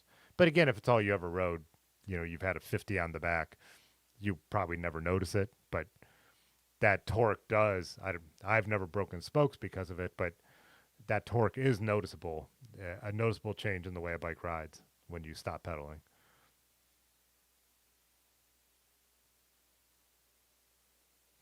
You have found the hill I'm willing to suffer on. I am a diehard on the 2x. Like, I am a diehard on 2xs. Like I said, when I was having Otis help me set up the gunner and we're getting the parts, I'm like, 2x. It's going to be a 2x. Even when I bought the Raleigh off him, the Raleigh came with a group set originally, 2x group set, but he had sold it long ago and had it set up 1x. And I'm like, oh yeah, I'm going back to 2x. So, all right. Let's tune a boat. I'm going to grab a beer, and then we'll,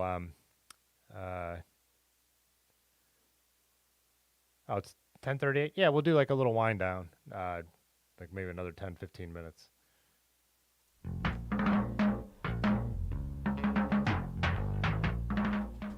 We are going to take a moment to thank our channel members. The channel member support is what makes doing all these streams possible, and there are no ads on these streams as they appear live because of the support of the channel members. If you want to support the channel, consider becoming a member or check out our little swag shop below, t-shirts, bandanas, stickers, and all that stuff. Or at the least, just hit that like button for us. All right, we will be back in one moment. Thanks as always for watching.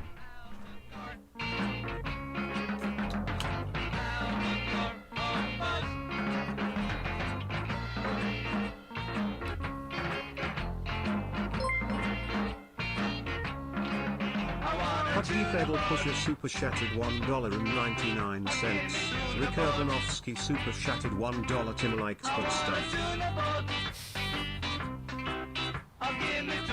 It still came through. I don't know how much you guys could hear it. I can't hear the mix.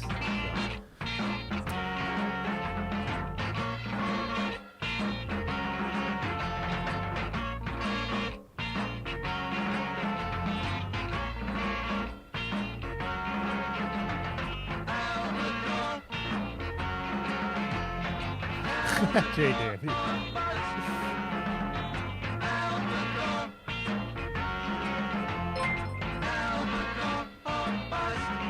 Stephen Wicks has subscribed to the channel.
Thanks, Rick. You like that members video?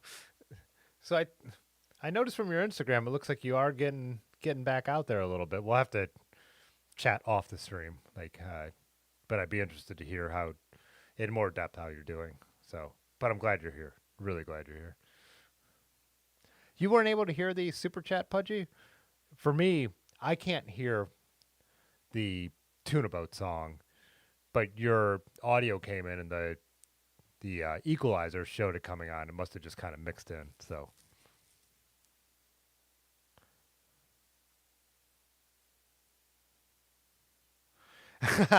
I like that, Rick. One buy on a bike is just like one buy with sex, masturbation. See what this stream has been missing? For you new guys like Racer, you haven't been around for this. But yeah, welcome to Racer. Good to see you. Yeah, like I said, I was too much work on Tuesday, so switched to a Thursday stream, even though we're mostly just doing Tuesdays now. But yeah. Yeah, I'm curious about what you mean by that, Racer, because you're saying you like one by for trail where you want bigger steps between the gears? Huh. I've never thought of anyone preferring bigger steps between the gears. I thought that's why everyone keeps coming out with more gears. You know, we're at 12 speed now, right? So, um, yeah, I don't know. Interesting to hear you say that. I've never heard that as someone thought of as an advantage. To me, that's why I thought that's why triples were on mountain bikes in the 90s, because then you had small steps, right? Well, I mean, also because then you could get a small inner chain ring to go up hills, but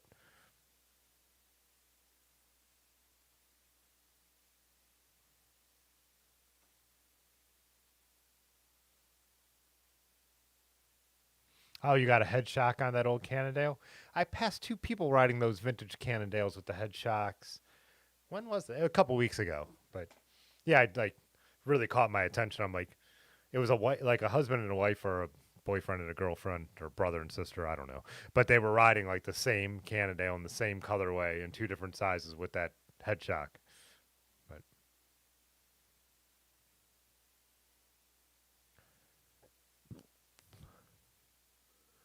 Brett H says the entire scene follows marketing. I think in general, like people do buy what's sold at like the bike shops that are going to sell you Trek and Specialized and all that stuff.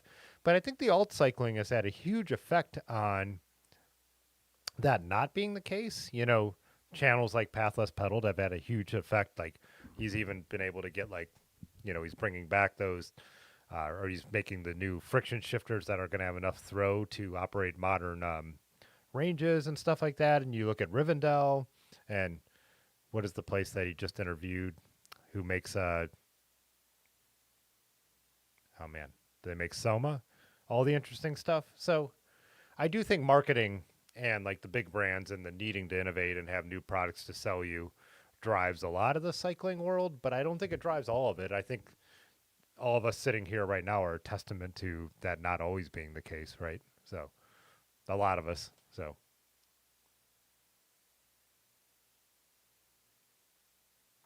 hey, Cass. Cass said, I don't understand why people have such strong feelings about these things. Just ride what you like. That's 100% true, and we always talk about that. This is a forum for nerds. So it's like, yeah, in general, we all like to ride bikes. We all have fun.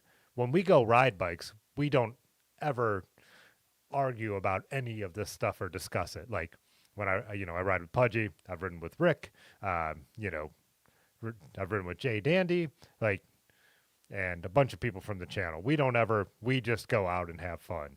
This is just a forum for nerds to debate stuff like that. You know, like I sometimes have a couple beers and watch stupid Star Wars theory YouTube videos. Does that matter at all? Of course not. You know, like the point is that you either like the movie or you don't. But it's just like you get in any nerd space, and that's the nerd space we're in right now.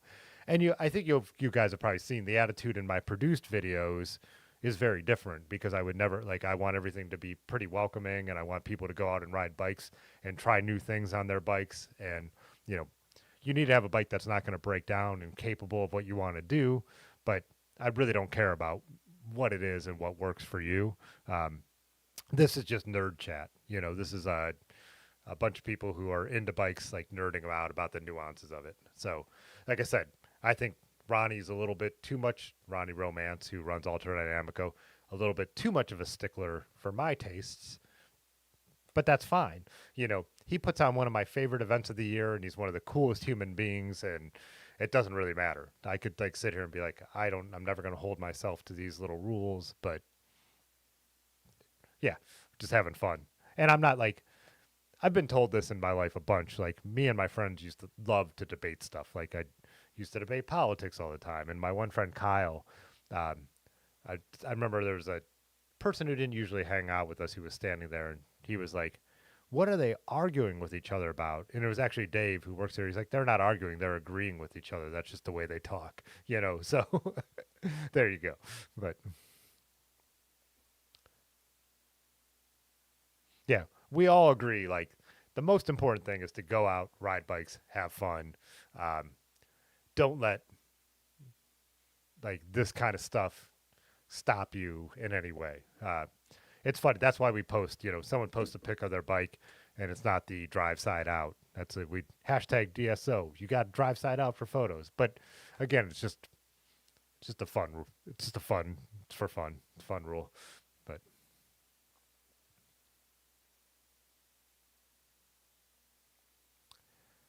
Shane asks suspension seat post for gravel. I just watched. Again, bringing up Francis Cade, he wrote the Redshift stuff with the suspension stem and suspension seat post. I kind of just feel like, man, use the tires like to get what you need. If you're not riding stuff that needs true suspension, is my opinion on that stuff. But my buddy Kyle, who I just brought up, got the Redshift stuff and he likes it on his. What does he have? A Cannondale Topstone, maybe. Um, he likes it. For me, it's like Brooks saddle, wider tires. That's the suspension that I'm going to use, but for gravel bikes. So,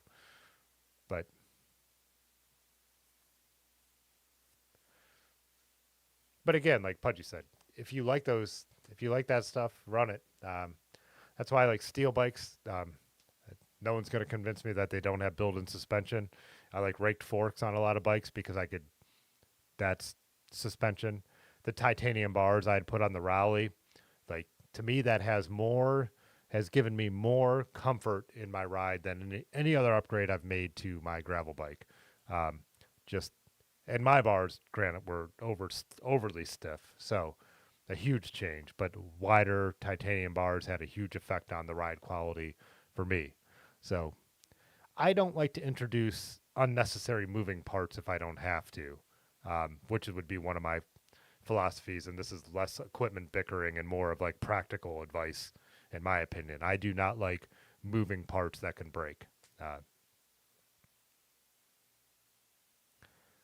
Uh, Rick said, devolving into equipment bickering is the curse of any activity. Yeah.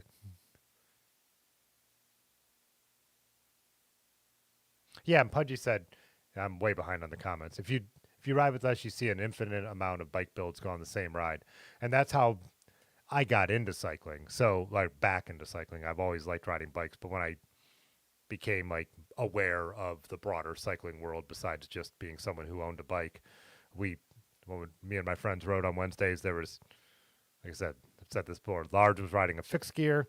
I was riding the mountain bike I bought when I was in my early 20s with my car wash, job money.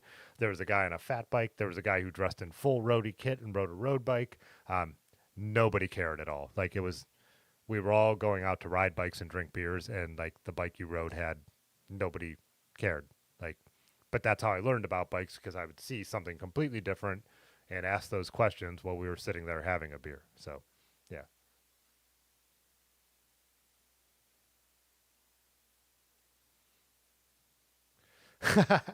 Patty, I like that one. I like different setups for different bikes. Some bikes just need to be one to one by, single speed. Some need a double, and some are too big for you, and those ones those ones effing suck.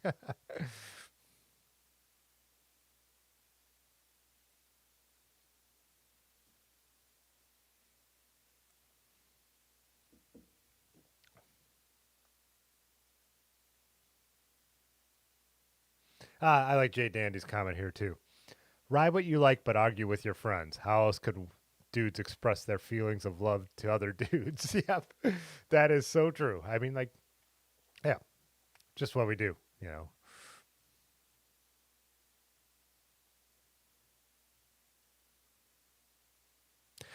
Rick's comment was circle jerks. Yeah, whatever floats your boat, like we're saying. You know. Oh, Eddie, you break DSO constantly. It's funny though because with the modern like disc brake bikes, like even that I love those Grotech Equal brakes, which are really cool. Or say you're a clamper guy, you're buying like cool looking, expensive, highly functional brakes, and when you are DSO, they are less visible. But yeah, DSO for bike picks, regardless, got to go DSO. It just doesn't look right on the other side. And this is not a bike guy opinion. This is a professional photographer opinion.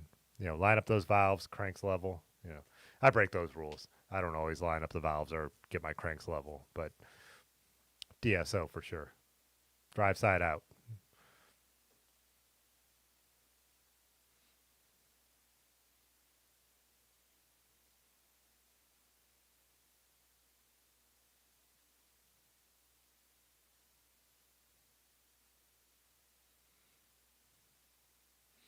Matt said, think there are like TIE Fighter versus V-Wing debates in Star Wars can't. Did you mean Cantina? You mean canon? Um, my God. Get into the Star Wars debate world is wild. The whole thing is like, if you go to actual physics, every debate about a space battle in Star Wars is irrelevant because you can't turn anything in space. You can't turn, I don't know, just physics. Like, if you have a spaceship with like rockets or jets or whatever they are pointed out the back, like wings don't matter in a vacuum. And you need rockets that can fire in every single. A spaceship might as well be a square with a rocket on each side because that's the only way you could move it. Think of being on a boat. You can't like, you know, make sharp turns or bank turns or any, you know what I mean? So debating any of that stuff is all stupid, but still. Anyways, I don't even watch all the new stuff. I get into these, I watch these videos about like the old stuff. Like, it's stupid. Whatever. The YouTube algorithm sometimes gets to me. So I watch one and then I go down the rabbit hole. I was watching Apocalypse Now clips last night. So there you go.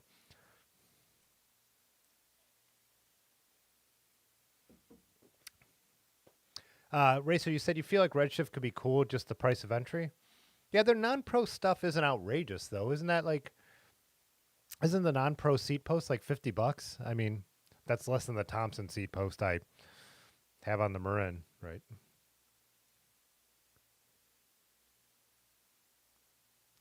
Rick, you said a suspension post might be good for my back, assuming you can continue riding. You'll be investing in one.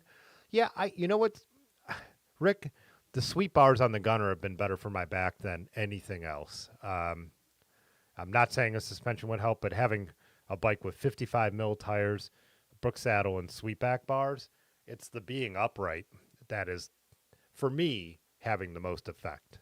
But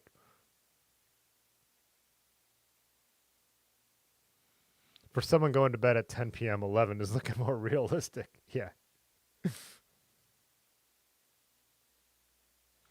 Go-to sunglasses for riding. Cheap ones. I lose sunglasses. I leave them on the bar. I scratch them in the bag. I like the ones they give away at charity events. Those are my go-to sunglasses. White ones, if I could get white framed ones. But yeah, I don't.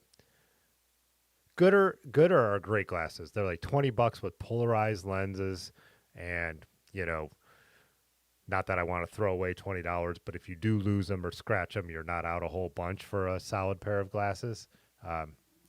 Yeah, I'm not someone who's ever going to buy Aero glasses that the pro use. Again, like we're talking, doesn't matter if you do. Uh, you know, buddy Michael last night had POC or POC, I can't remember how you say it, glasses that were really nice. Cool, more power to them. I would probably sit on them and ruin a $200 pair of glasses. And also, here right now we're in bug season, so clear glasses. So good or make some clear ones, or safety goggle, the safety glasses you'd use for, working in your shop or whatever. But clear glasses are really important too. I need them in the winter so my eyes don't dry out, but this time of year you need them at sunset to keep the bugs out of your eyes. So Rick said crank should be at 2 o'clock and 8 o'clock. Oh, Blackball checking in late. He said, Rick is here. How long have I been asleep?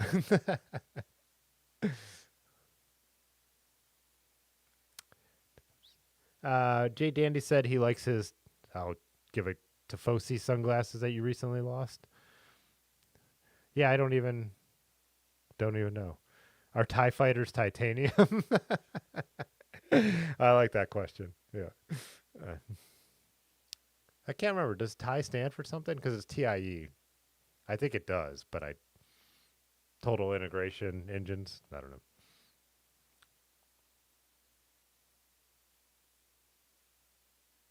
Bear Claw makes TIE fighters. Have you guys seen, like, when you get into the deep stuff, like the books, like they talk about the companies that manufacture the different TIE fighters and all this stuff. This goes beyond, I glaze over at that level of stuff, but yeah.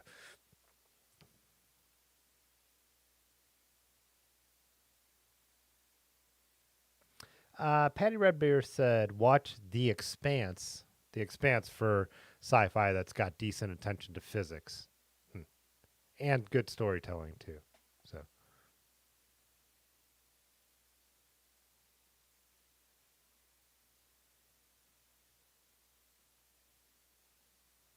oh, Rick, you probably don't even know this, but we have a command that I'll have to change for you because I got tired of asking where Rick went. Is it just Rick? I can't remember. Let's see. See if my robot does what we need. Oh, yeah, there we go. Works. Yeah. Because for a while, everyone's like, what happened to Rick? What happened to Rick? What happened to Rick? So, tie up Princess Leia. There's some classic Rick. So,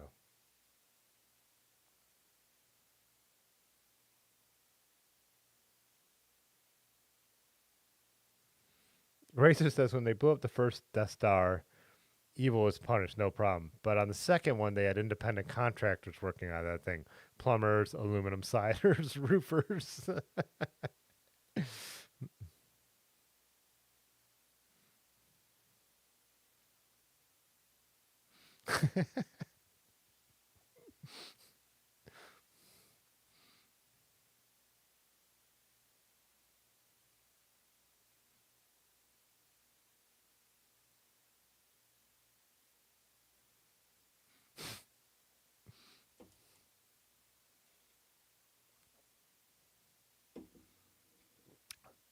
just the herb. Okay, I got it now.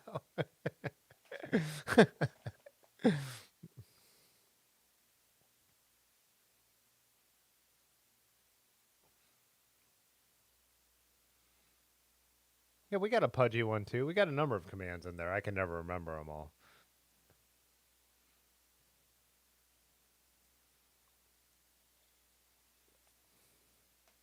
Of course, I put a water bottle here tonight that I have not touched, and I've only drank my beer.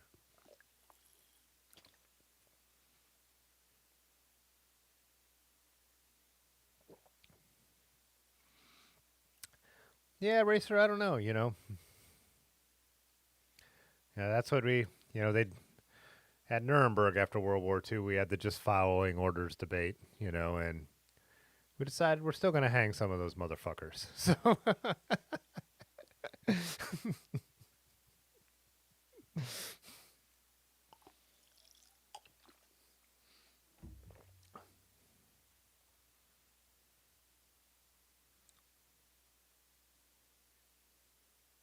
hey, what's up, diversity?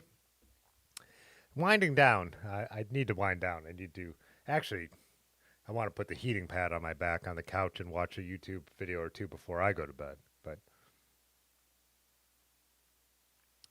Shane, you can't deal with distracted drivers. You have to hope for the best and try to ride routes that you feel like you have the best opportunity on. But even on our bike camping trip last weekend, there was a couple times, even in the video I showed that one where Ames was passing us and this red Subaru comes around her like a foot away. And that's not a distracted driver. That was just a fucking idiot. But yeah, I don't know. It's a problem.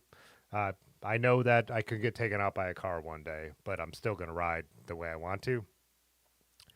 You you just try and do the best you can. I don't know.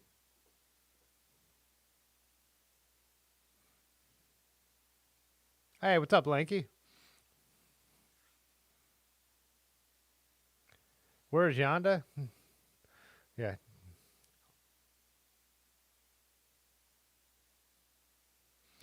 Rick said now you're rocking an e-bike and depends undergarments.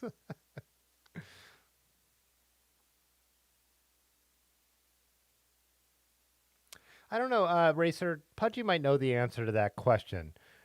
Definitely I don't know if the head tube is proprietary. I mean, the head shock is proprietary.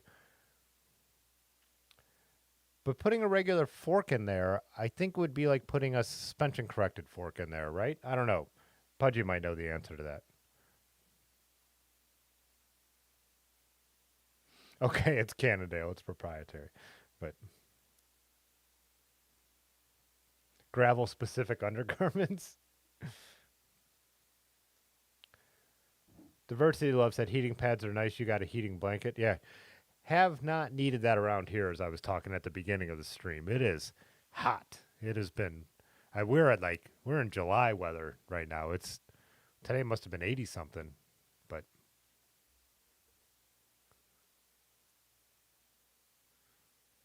even when I wanted to lay on the heating pad today, I did for like after lunch for a little bit to kind of loosen up the muscles in my back. I was like, oh man, it's too hot for this. So.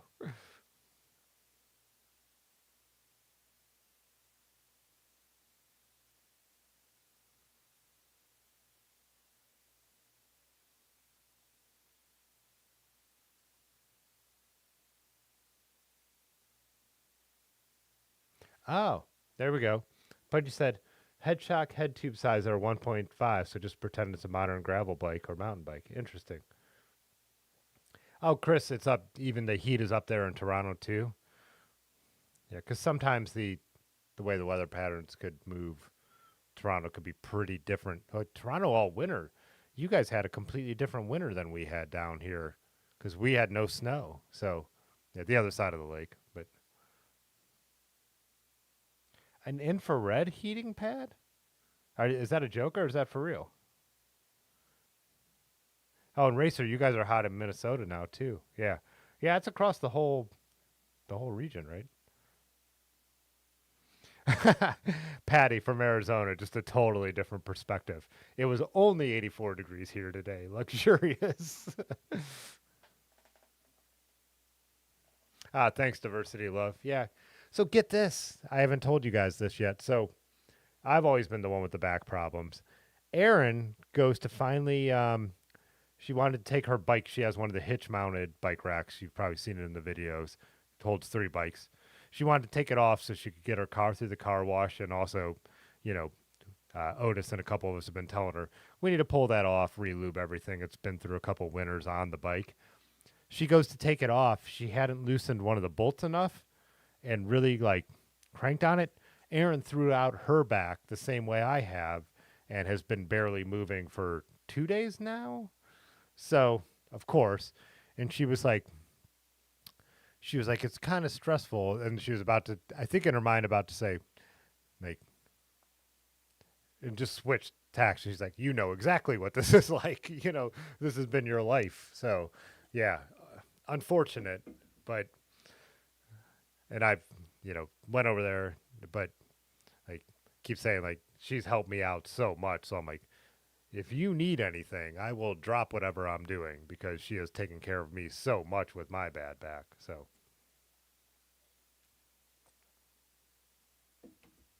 hey, what's up, Steve Marino? Yeah, we're still going, but we need to get out of here. Is it 11 now? 11:06. Yeah, we got to get out of here.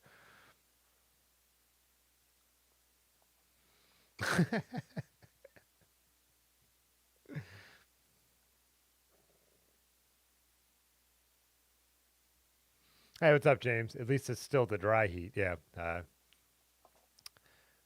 Today was humid. Today was a classic like summer feeling day in Ohio. It was yeah, sweaty, humid day out there. Like I said, I don't complain about it. I do not. I want to wear shorts and a t-shirt and sit outside and not worry about the cold and all that stuff. But yeah.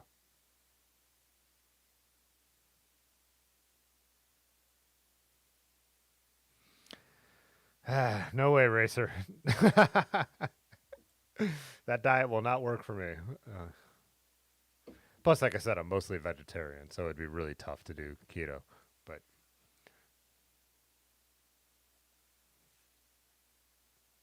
all right, we're gonna abort. I'll answer Shane's question real quick. If you saw in the last video, we did have a dog charge at us, then it stopped at the last minute. I am someone who has not had an aggressive dog problem, but we've talked about it a lot on the stream. The who is overrated. All right. You guys are going to get me going. I know how this goes. I'll never get to bed. Thanks, everyone, for joining. Like I said, hopefully the mountain bike video tomorrow, it's going to be show cool footage, but also kind of give the angle of trying to get beginners to get out there and try it, because that's how I kind of feel myself. So, yeah. And then hopefully 100% live stream with Otis on Tuesday. So Tuesday at 9, we'll have Otis over here with some interesting bike builds. So, yeah, Rick, glad to have you back. All right, I'm not getting into this. We got it. We got to get out of here. Got to leave. Peace. Love you guys. Okay, bye. All right. Cause Yeah. this one Fitzwater photo.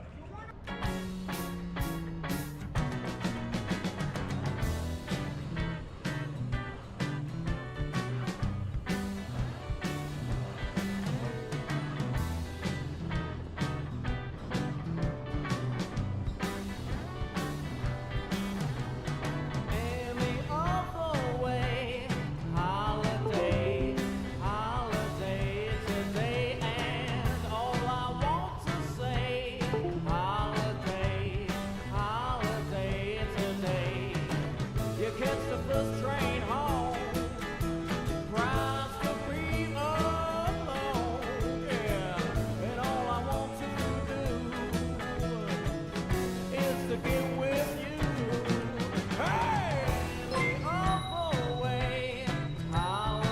RacerX84107112 super chatted $5. Cards for you.